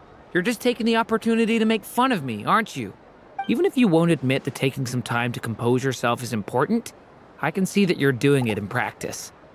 Otherwise, you'd have taken off your hat and flown away by now. Looks like Albedo's socialization program has been far more useful to you than all those Vahumana textbooks. I thought you'd actually spend your precious time doing something more worthwhile. Everyone has to take one? Well, fine. I'll take mine.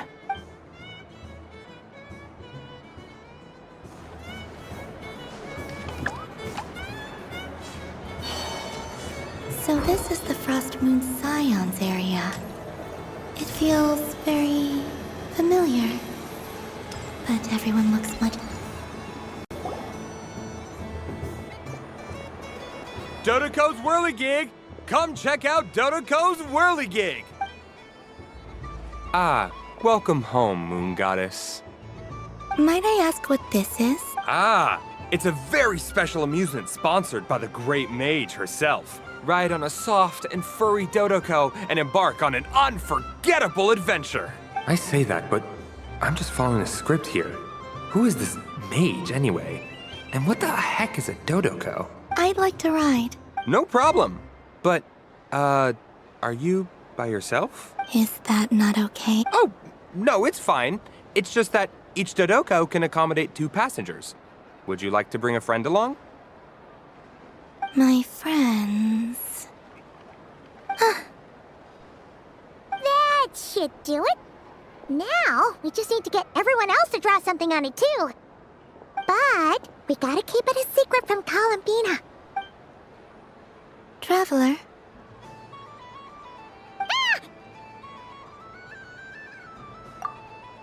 I want to go on that ride. Will you join me? Let's go then.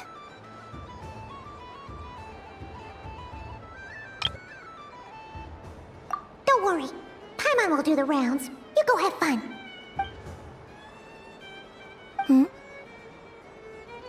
All right. I think we have to wait in line over there. Please take your seats. For safety reasons, you mustn't try to leave the ride before it comes to a complete stop. All right, you're all set. I wish you both a wonderful journey.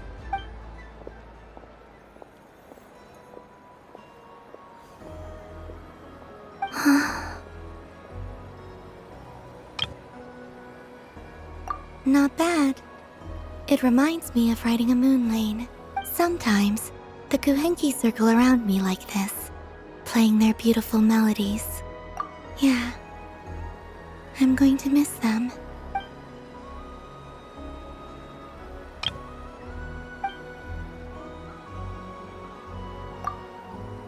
It does. I've felt scared in the past, too. But this is a little different.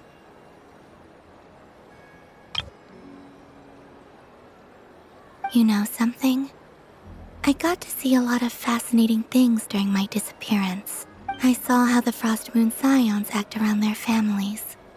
So different than how they used to act in my presence. And I also saw how they interact with their friends. It made me curious at first. Why do people act so sincere when they're worshipping gods, but save their truest, warmest feelings for each other? Slowly, I came to realize that it's because they trust one another. They know, deep down, that they'll be accepted for who they are. Oh, I know. I knew it the moment you started calling out my name. What I fear now is the end. I fear losing all this the very night I have gained it.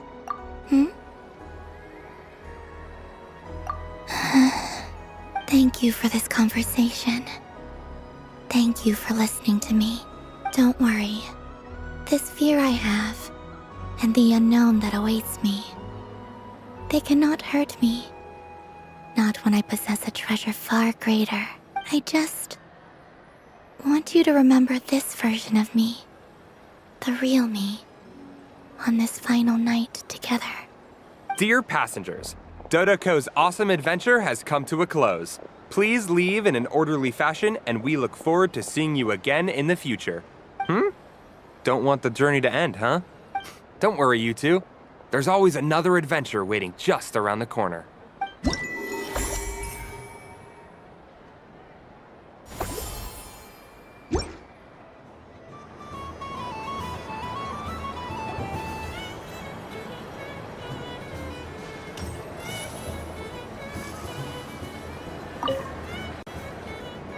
Fun ride, huh? You and Coolumbina looked pretty sad to leave. This isn't gonna make Paimon dizzy, is it? Oh, candy for us? Thanks a bunch, Coolumbina. Don't mind if we do. Whoa, this one's intense. But it's so tasty. What about you, Traveler? How does yours taste? Oh, sounds good. Paimon's drooling now. Are there any more Smetna candies in the box? Yes, I believe so. Okay, gotcha. Let's see. Sure. This one, and yep, this one looks right too. Okay, that's 3.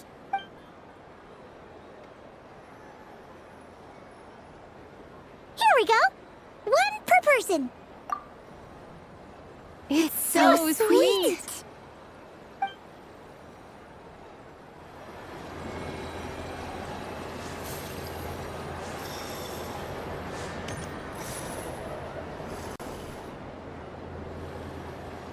Wow, the Frost Moon Scion stall looks kind of plain, but it's pretty cool once you get into it. I don't go to Hisi Island much, but it's got that, like, old world cultural feel. And if culture means we get more festivals, I'm all for it. Hello, Yahoda. Coolumbine. Hello, Moon Goddess. That was too close. I almost gave the game away in front of the staff. Oh, wait. What's the deal with her shoes? They don't make a sound when she walks. I could do with a pair of those. Do you like balloons too? Balloons? Oh, you mean those?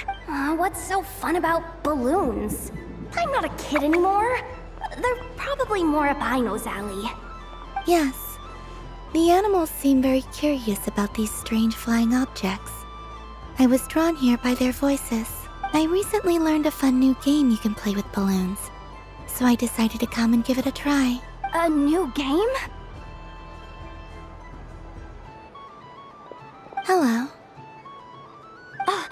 Welcome home, Moon Goddess. Here to buy some balloons? Yes. Could you give me a few that haven't been inflated yet? Are you sure? I guess it's not a problem, but... Yes, please. Uninflated balloons? But those are just little rubber pouches. What does she want with those? Would you like to play the balloon game, Yahoda? Huh? Sure. I guess. How do you play it? Wait here a moment. Oh. This is so weird. What have I got myself into now? I thought I saw Coolumbina nearby. Uh-oh! That's the 4th Harbinger! Although she's helped us out quite a bit, she's good people, right? Is she looking for Coolumbina? Oh, guess that's my ticket out of here. I'm not sure my heart can take being sandwiched between 2 Harbingers.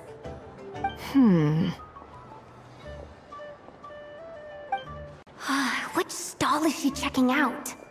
Oh, it's that other Frost Moon Scion's one. Try on the headgear, see what it's like having antlers or animal ears for a day.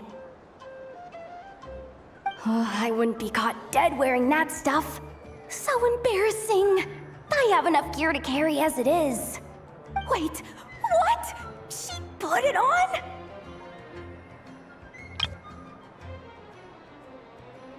How peculiar. This would take some getting used to. I wonder if this is what it's like for Lynette.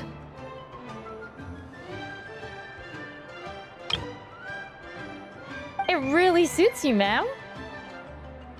What is this? She was so intimidating a moment ago, but now, dang, she's really rocking those ears. How does she make them look so cool? I suppose I may as well keep them on for now. All part of the festive experience. She's coming this way. How do you do, Miss Yehoda? Oh, jeez. Don't talk to me while wearing that thing. Where am I supposed to look? Oh, hey there. I'm looking for Coolumbina. Have you seen her? She just... Huh?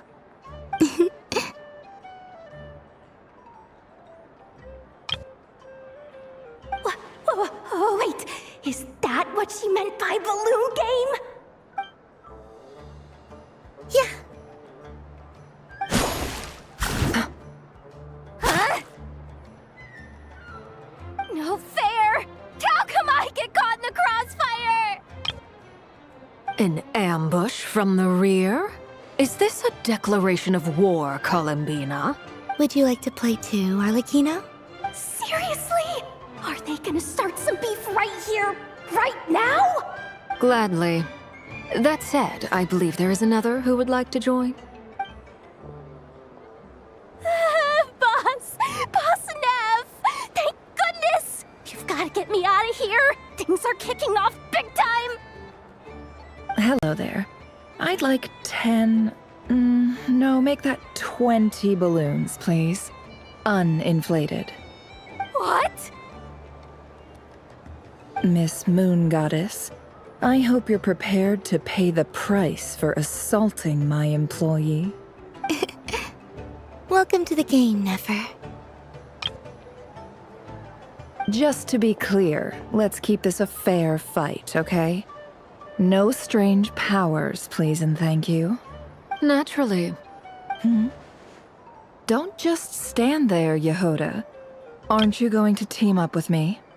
Huh? Do I have to? Of course. Don't forget, the Curatorium has a reputation to uphold. I knew something like this was gonna happen.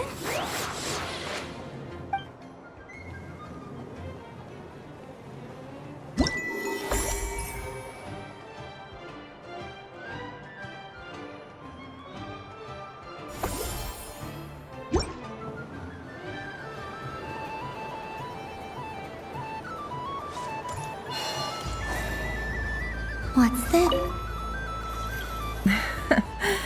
That was fun. It's a shame Ashfru doesn't like playing with water. Or, oh, a gift? You shouldn't have, Miss Coolumbina.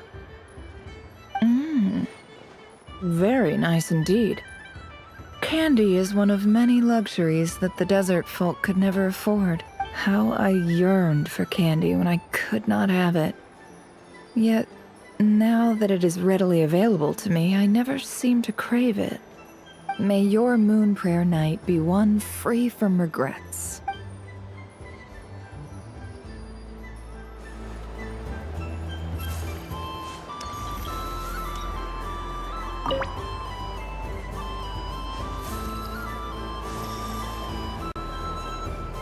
Sunny days! I prefer sunny days. Ah, well, you are as warm as the sun itself, Moon Goddess.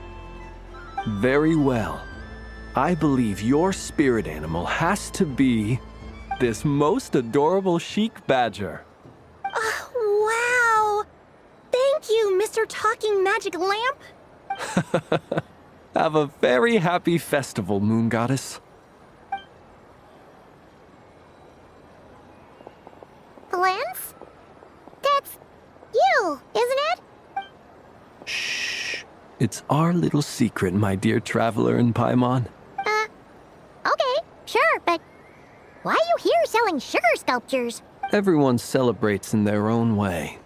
After gazing into the abyss and spending time around gravestones all year, what better way to relax than to see sunny smiles on the faces of the living? Besides that, I like to think of myself as a fair judge of character. I dare say matching personalities to confection suits me rather well. That's not what Paimon was talking about. Aren't you afraid that your true identity might be exposed? Should I be? There is all manner of magic in the air this moon prayer night, thanks to the work of the great mages. I see Miss Coolumbina is hiding in plain sight. Why should I not do the same? Why miss this rare opportunity to enjoy a special evening in my true form? Fair enough. You got a point there. People who don't know you will probably think you're just a talking lantern. Well, now that we see eye to eye, what brings you here? Ah, well, actually... Here, see for yourself. Oh, this is... How wonderful. Yeah, we just met Varka, and he said that having everyone draw their own section was kind of boring. So, he did your bit for you. Ah, Varka. Ever the maverick. I see his artistic skills are truly one of a kind. In that case, I shall paint something on Mr. Albedo's behalf in a short while. What? Why not now? Ahem. Welcome home, Moon Goddess. Phew, that was close. Hello, Flins. She recognized you right away! What keen eyes you have, Miss Coolumbina. Especially considering they are shut. I did not see you. Rather, I sensed you. I can sense the fluctuations in Kuvaki all around me. One would expect no less of the Moon Goddess. Might I interest you in some candy? Yes, please. Excellent. I shall make some for you right away. Something the matter, Miss Coolumbina?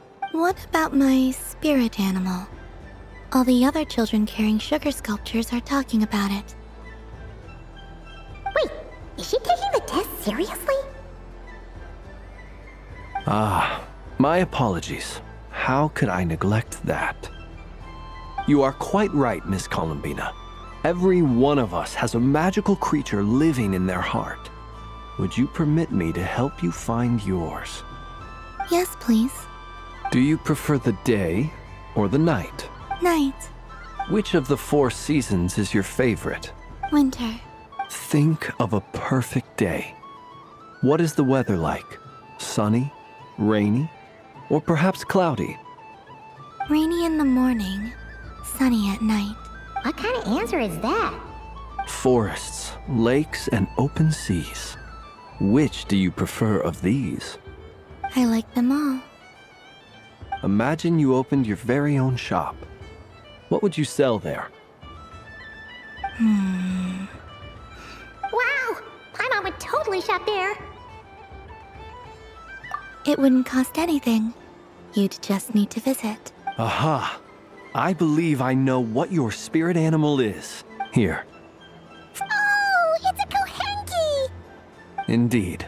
A free-spirited being with a deep love for all things here in Nodkrai, who selflessly lends her aid to as many people as she can reach. It is the perfect fit for you, Miss Coolumbina. Thank you. It would be my honor. But you shall have to forgive me. We have known each other for quite some time. I doubt there is any answer I could give that would come as a surprise to you. So instead, would you accept this sugar sculpture as a token of our friendship? It's a lantern. Hey, why don't you two go enjoy your candy over there? Paimon wants to try out this spirit animal thing too. Right, Flins? Come on, play ball. I got this drawing done. But I want to hear Paimon's answers. Ah, but it'll probably take ages. Paimon's a complex soul. And we don't want your candy to melt while you wait, huh? Oh, Okay then.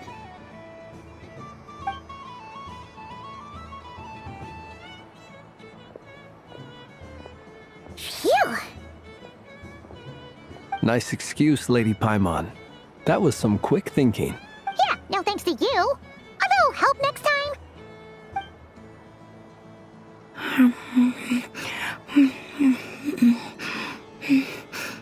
It's sweet. Is that Laka berry? I wonder what flavor the traveler got. This way! This way!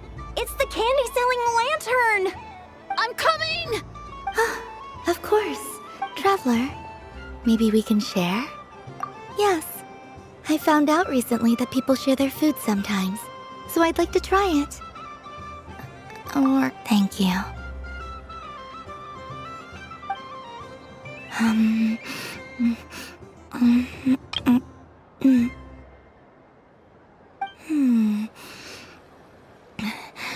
Yours is a little more sour than mine. Here, you try it. Amazing. My sugar sculpture has shrunk, yet my heart is filled with feelings of sweetness. I will remember this feeling. Sure.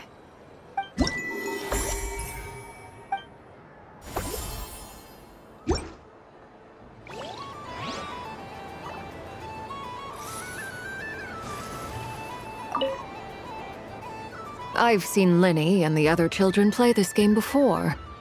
It would seem that it's not a bad way to relax, once in a while. Candy? Would you mind if I took a handful extra? I'm sure the children will enjoy them. I must say, Coolumbina, you really have changed. You never used to show this much consideration for other people, even when prompted. I'm sure Sandrone would agree when I say, I like the present version of you better.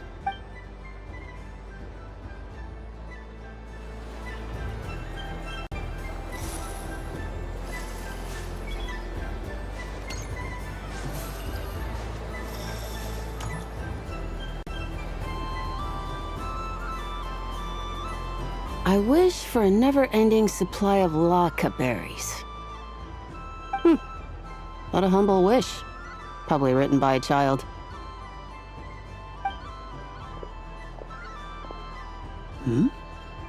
Is that Lauma the Moon Chanter?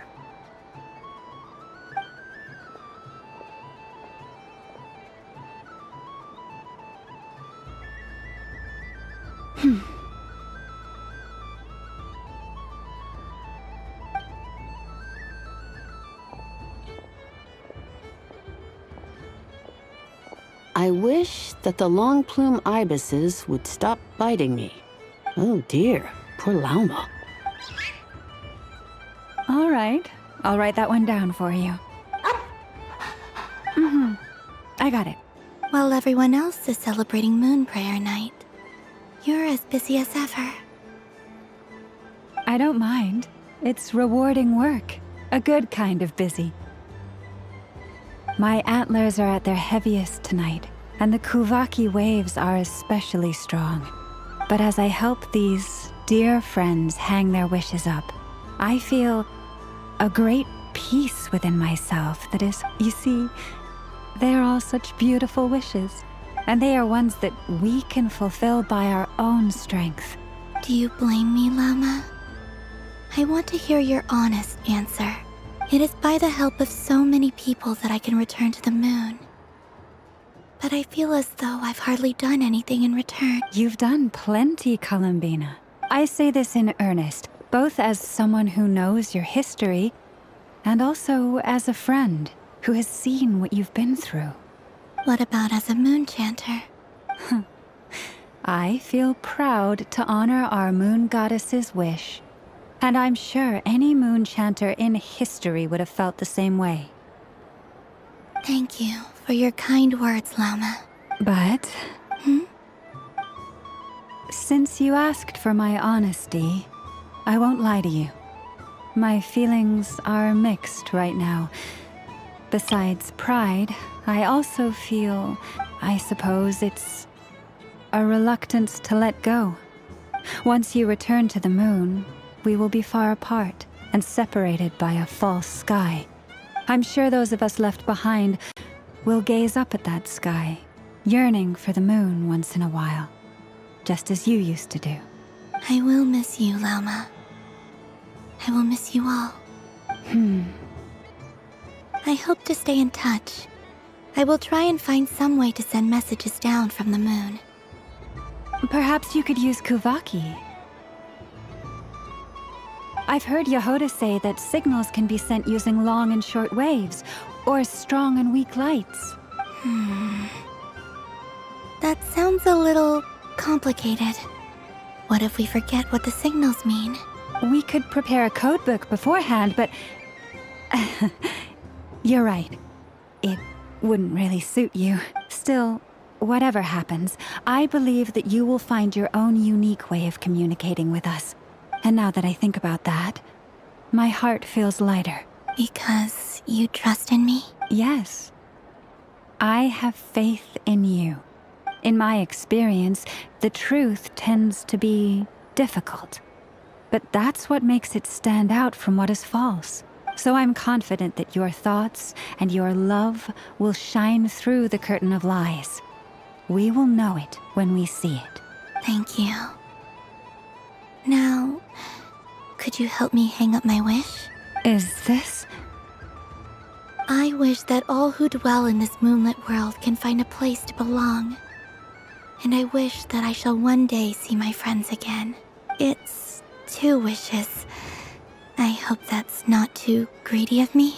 Not at all. And I think you speak for us all with the second one.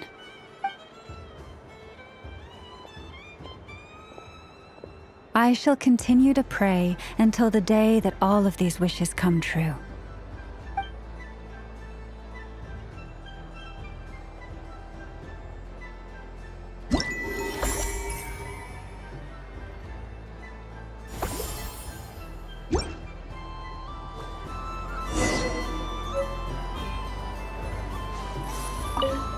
Yes.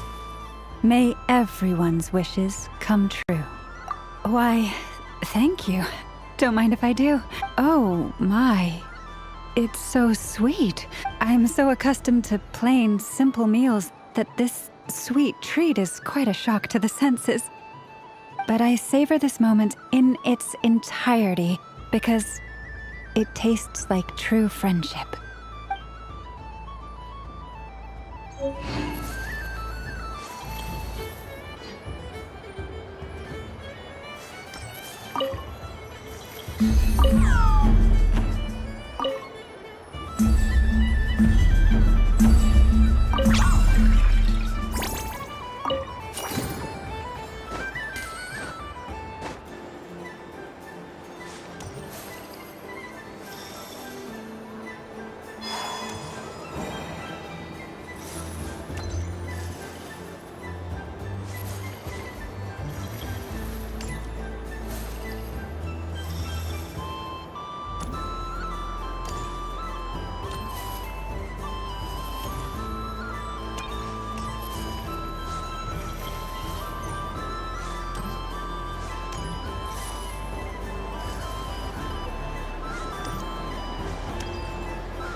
Something about festive lighting always has a way of putting the warmest smiles on people's faces. This is most thoughtful of you, Miss Coolumbina. Kindness exudes from your heart like benevolent moonlight. Forgive me, but I shall have to enjoy this gift a little later. I hope that the flavor I chose is not the only one of its kind. If others were denied the chance to sample such kindness as you have shown to me, it would be a great pity indeed.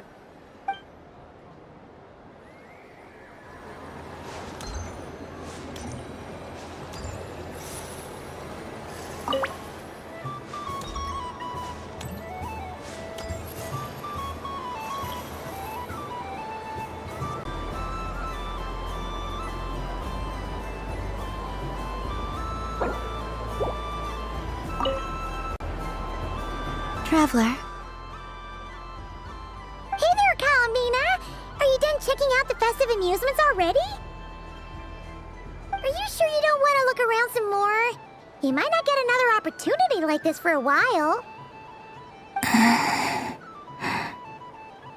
Right now, what I'd like to do is... Thank you. But I think I've had enough fun for one night. I've made plenty of precious memories. Really? You're sure you don't want to have a little more fun out there? Final answer! Yes, I am sure.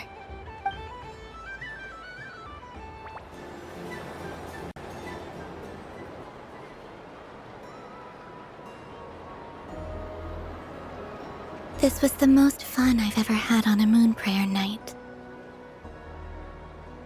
Everywhere I went, people were saying, "Welcome home," and there were friends at every turn. I only wish it could last longer than one night. Oh.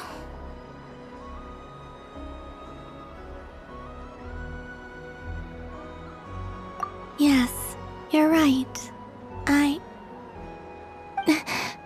The moon prayer blossoms. Ooh, look! Look! Moon prayer night has come.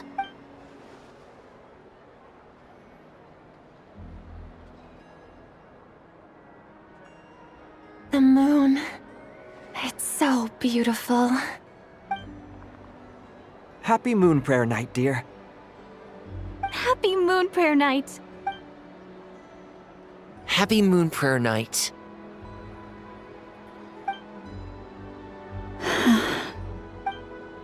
Aww. Huh.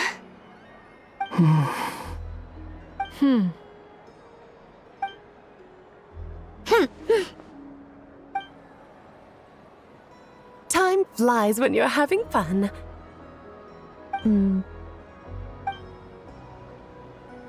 Oh, looks like the time has come.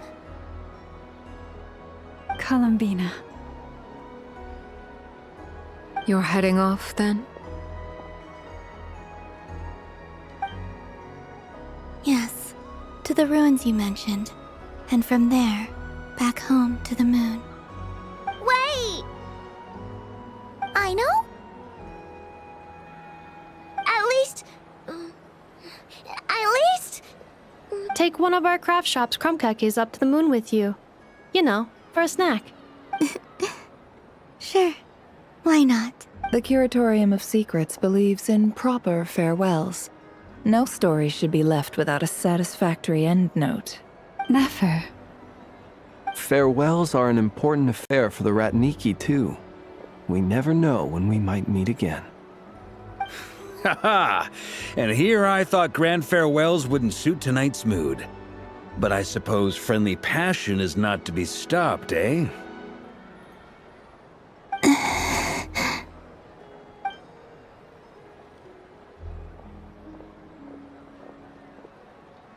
We made a little something for you, Coolumbina. Ta-da! What is it? A Moon Prayer Night greeting card with drawings by all of your friends.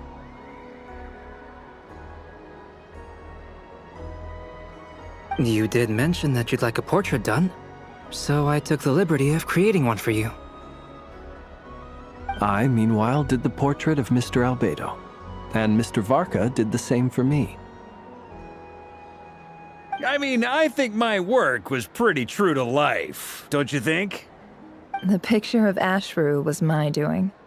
The two of you seem to get along rather well.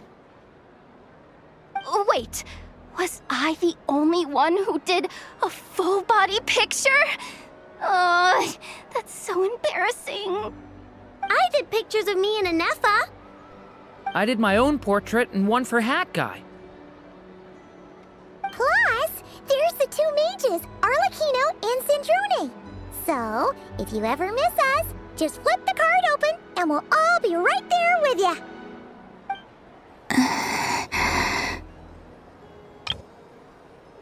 I don't know what to say. Thank you so much, everyone.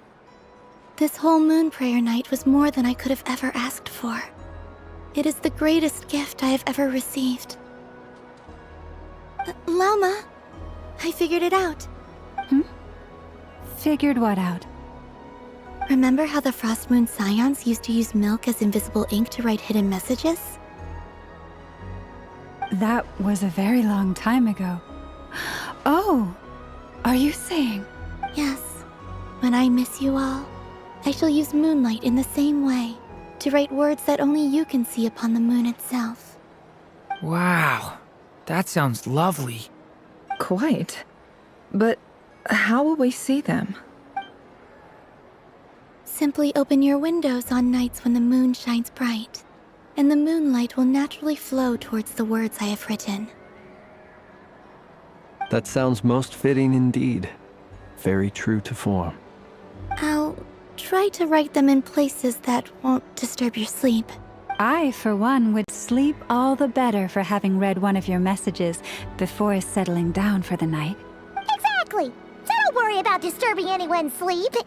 Just promise you'll write to let us know you're okay, alright? All right. I promise.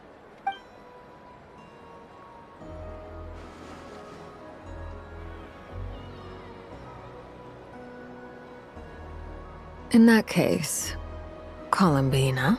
I'm ready. Very well. Let's go.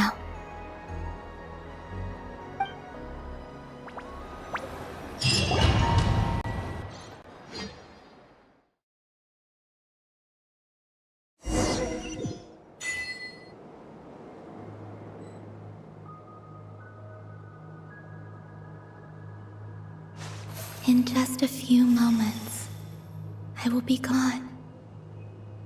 I still don't know what to expect on the moon.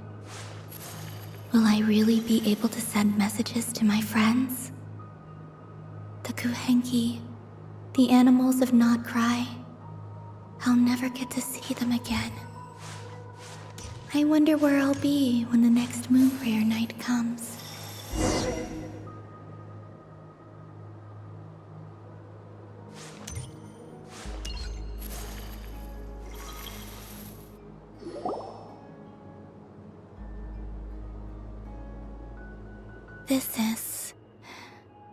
This is where the people of Hyperborea used to communicate with the moons. Eternal moon, frost moon, iridescent moon. When the power of all three converge, the gate to the moons shall open. Moon marrow preparations are complete. Only the final step remains. I'm sure Nasha Town is livelier than ever at this moment. Yeah, it's a shame you couldn't be there for it, but it's now or never, right? It's fine. I'm more than happy with this. My last piece of luggage. My only piece of luggage.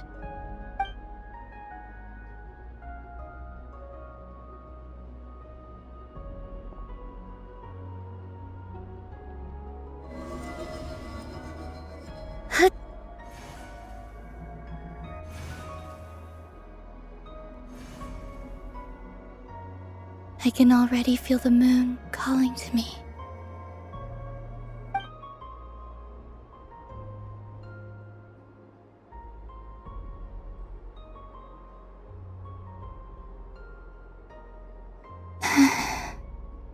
Your home lies on the far side of this light, Coolumbina. From now on, we will at last have a reason to pray to the true moon. Coolumbina. Yes? I'm listening. Be sure to come back and see us when you get the chance.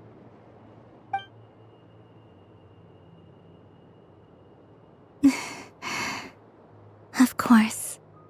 But if that chance doesn't come, then remember that you have friends on this planet. People who will miss Coolumbina. Yes, I will. Thank you for everything you've done for me. And remember, come night or day, The moonlight shall always connect us. Well then. Farewell, my friends.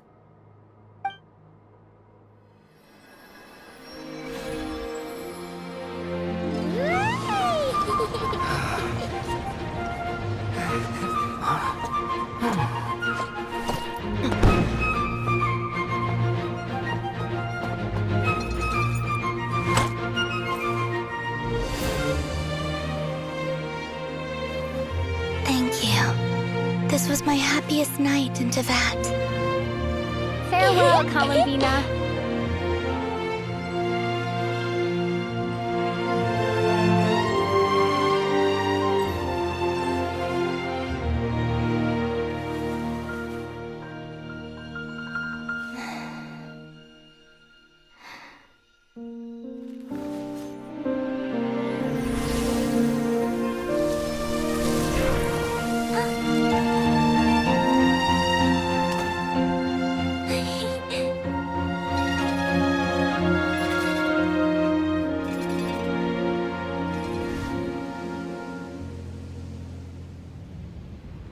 The moon really is closer than ever tonight.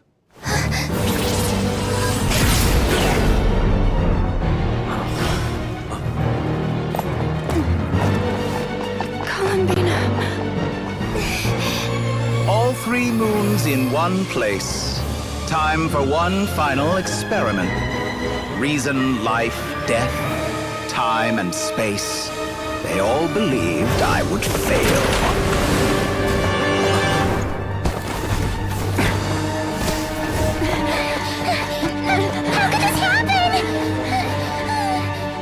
But Tevat's primordial power never did belong to the throne of heaven. And now, they are mine.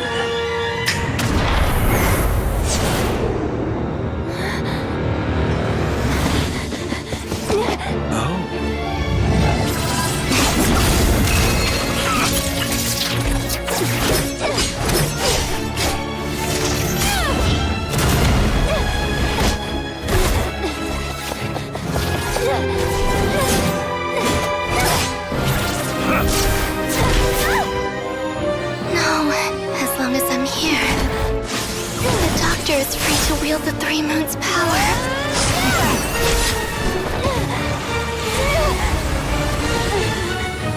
It's the only way.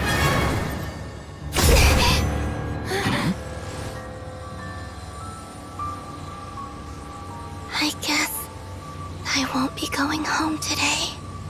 Coolumbina! No!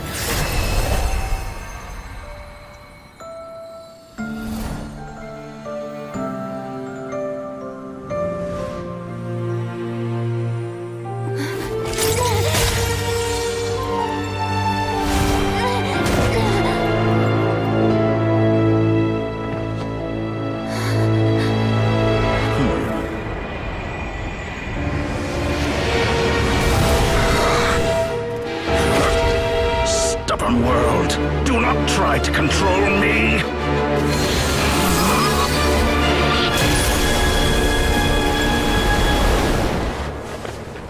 Coolumbina.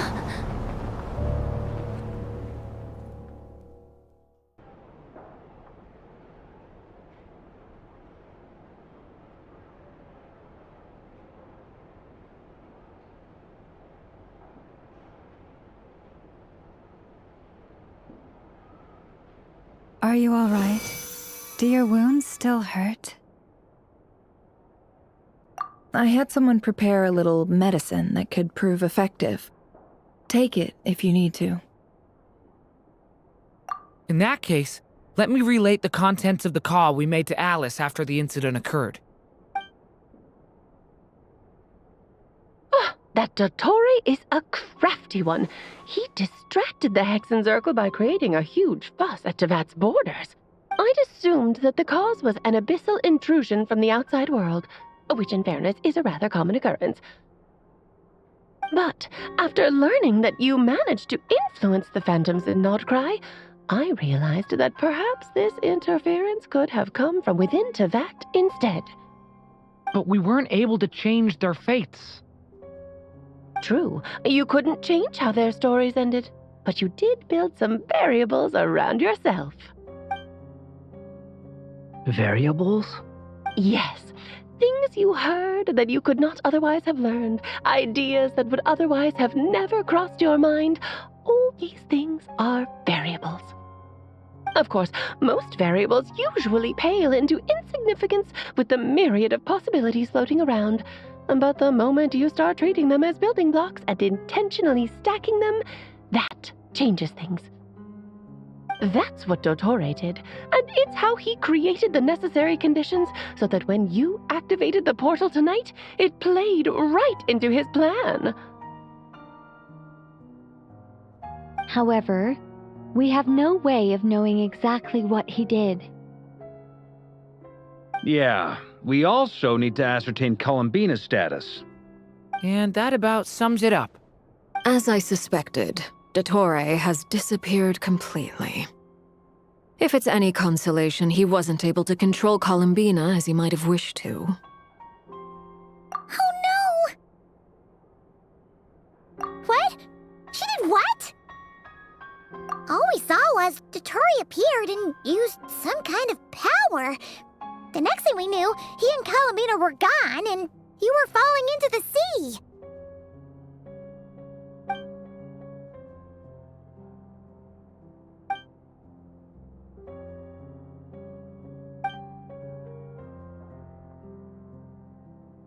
So, Coolumbina intentionally opened the moon gate and escaped into the same mysterious world as Rerir and Thalindis. Sounds like bad news.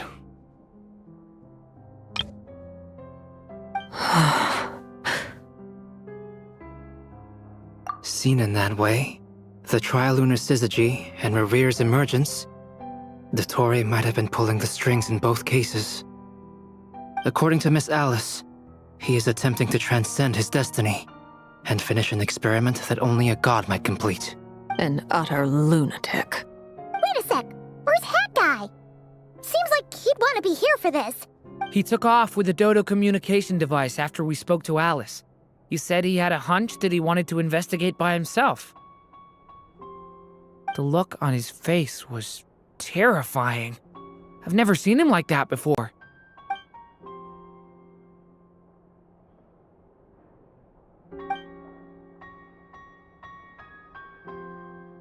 I'm back. Hat Guy! I went to look for the Hyperborean phantoms again. I think I've gotten to the bottom of it. I got them to talk to Nicole on the other end of the communications line. Turns out, the history they describe is different from how Nicole remembers it. Really? But how? Surely Nicole can't have been wrong. Because the phantoms are the ones who are deceived. They speak of a savior who appeared in their history. One who never should have existed. This savior promised to create a new moon within the false sky, and even bring back their moon goddesses. Foolishly, they believed in him, and told him everything he wanted to know about the moons. It's obvious that this was Dottore's doing. Now you mention it, the first time we entered the Hyperborean ruins, we heard the phantoms discussing their history, and I remember Nicole commenting that something sounded a little strange. But Dottore shouldn't have been able to get in there in the first place. He didn't. Nicole said that this was an anomalous state triggered by disruptions in the causal connections between phantoms from the same era. The variables that Dottore put in place were substantial enough that they even affected phantoms that he never met. So it's not that their memories were unclear. They'd been tampered with. That's exactly the possibility Dottore was trying to manufacture.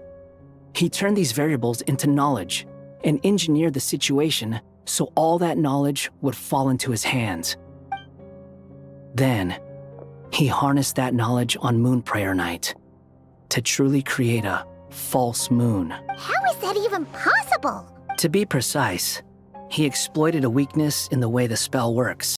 The spell senses Kuvaki to detect the moon's location, So, as long as the false moon more strongly resembled a moon than the frost moon beyond the skies, the gate would teleport Coolumbina to the false moon's location. In other words, to Dottore side. Once he had her under control, the teleportation spell remained active, and he manipulated her power to seize both moon marrows. At that moment, the moon marrows disappeared right before our eyes. It was already too late, even as we were leaving the ruins.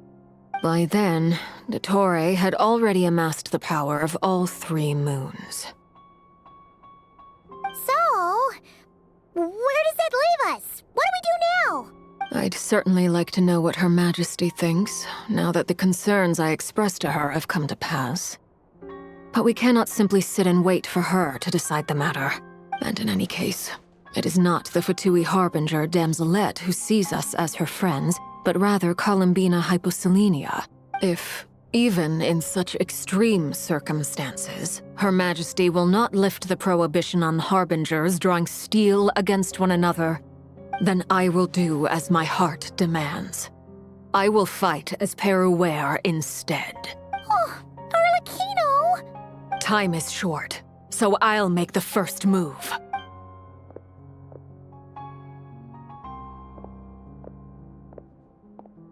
Whew. Even Arlecchino seems to be losing her cool now.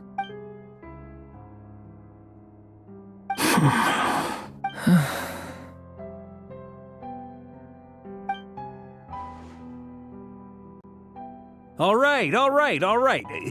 Lose those dejected looks for a moment and let me get a word in. It looks bad, I won't lie. Very bad, in fact. So Dottore's pulled some real dirty tricks to gain the upper hand. For now. And yeah, it's to the point where even the mages say that his variables have affected destiny. I'm not so sure, though. Many have told me that Tevat's destiny is fixed, and that does appear to be the case. Well, what makes Dottore so sure he'll be the exception? And since he was able to stack these variables up, who's to say we can't do the same? You of all people should not be discouraged, traveler from afar. This isn't over yet. And you're not alone in that. Everyone here does, whether they've spoken thus far or not. But none of us are the type to sit back and wait for the sun to shine again. That's exactly how a knight should roll. If they knock you down, you get back up and get back in it. Don't forget, honorary knight, you're a legitimate member of Mondstadt too. Varka's right. This is far from over. Dottore's already way overdue a butt-kicking given his past shenanigans. And after this, he's earned himself a double dose. That's what I'm talking about. How's everyone else feeling? I'll use Kuvaki to investigate Coolumbina's whereabouts. I am not ready to give up either. Leave the intel gathering to me. Whatever happens within Nodkrai's borders, when the Curatorium of Secrets wants to be in the know, we always find a way. Aino and I will do all we can to support you. We will attempt to reverse engineer Dottore's actions and seek a breakthrough that way. Alice and Nicole are busy dealing with an emergency at Tevat's borders, so they can't return just yet. But they're both very angry about this. They've asked Albedo and me to act on the Hexenzirkel's behalf and do everything in our power to fight back against Dottore. Are you ready then? We're going to have to conduct a lot of research, even in the early stages. I'll do my best. As for me, I'm pretty familiar with Dottore's way of doing things, so I can try to predict his next move. I'll help with your investigation. Nice! Looks like we have our basic division of labor. I'll get in touch with Flins and Itlua, get them to have a chat with their Starshiner. It couldn't hurt to bring the Lightkeepers on board as well. At the same time, I'll pass on instructions to the knights present in Nodkrai to assist the Lightkeepers and other organizations in ensuring the safety of those living here. Yeah! We'll show him!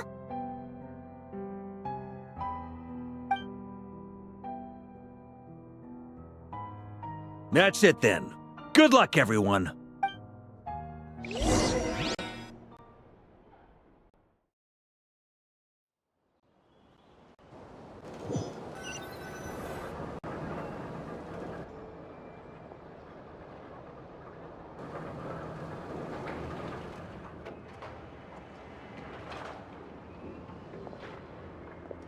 I never thought that Coolumbina would become my real name. It went from being a Fatui code name to something my friends call me.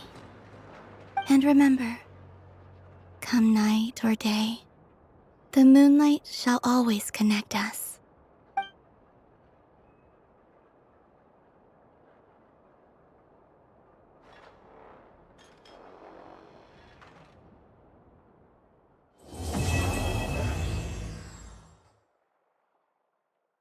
Oh.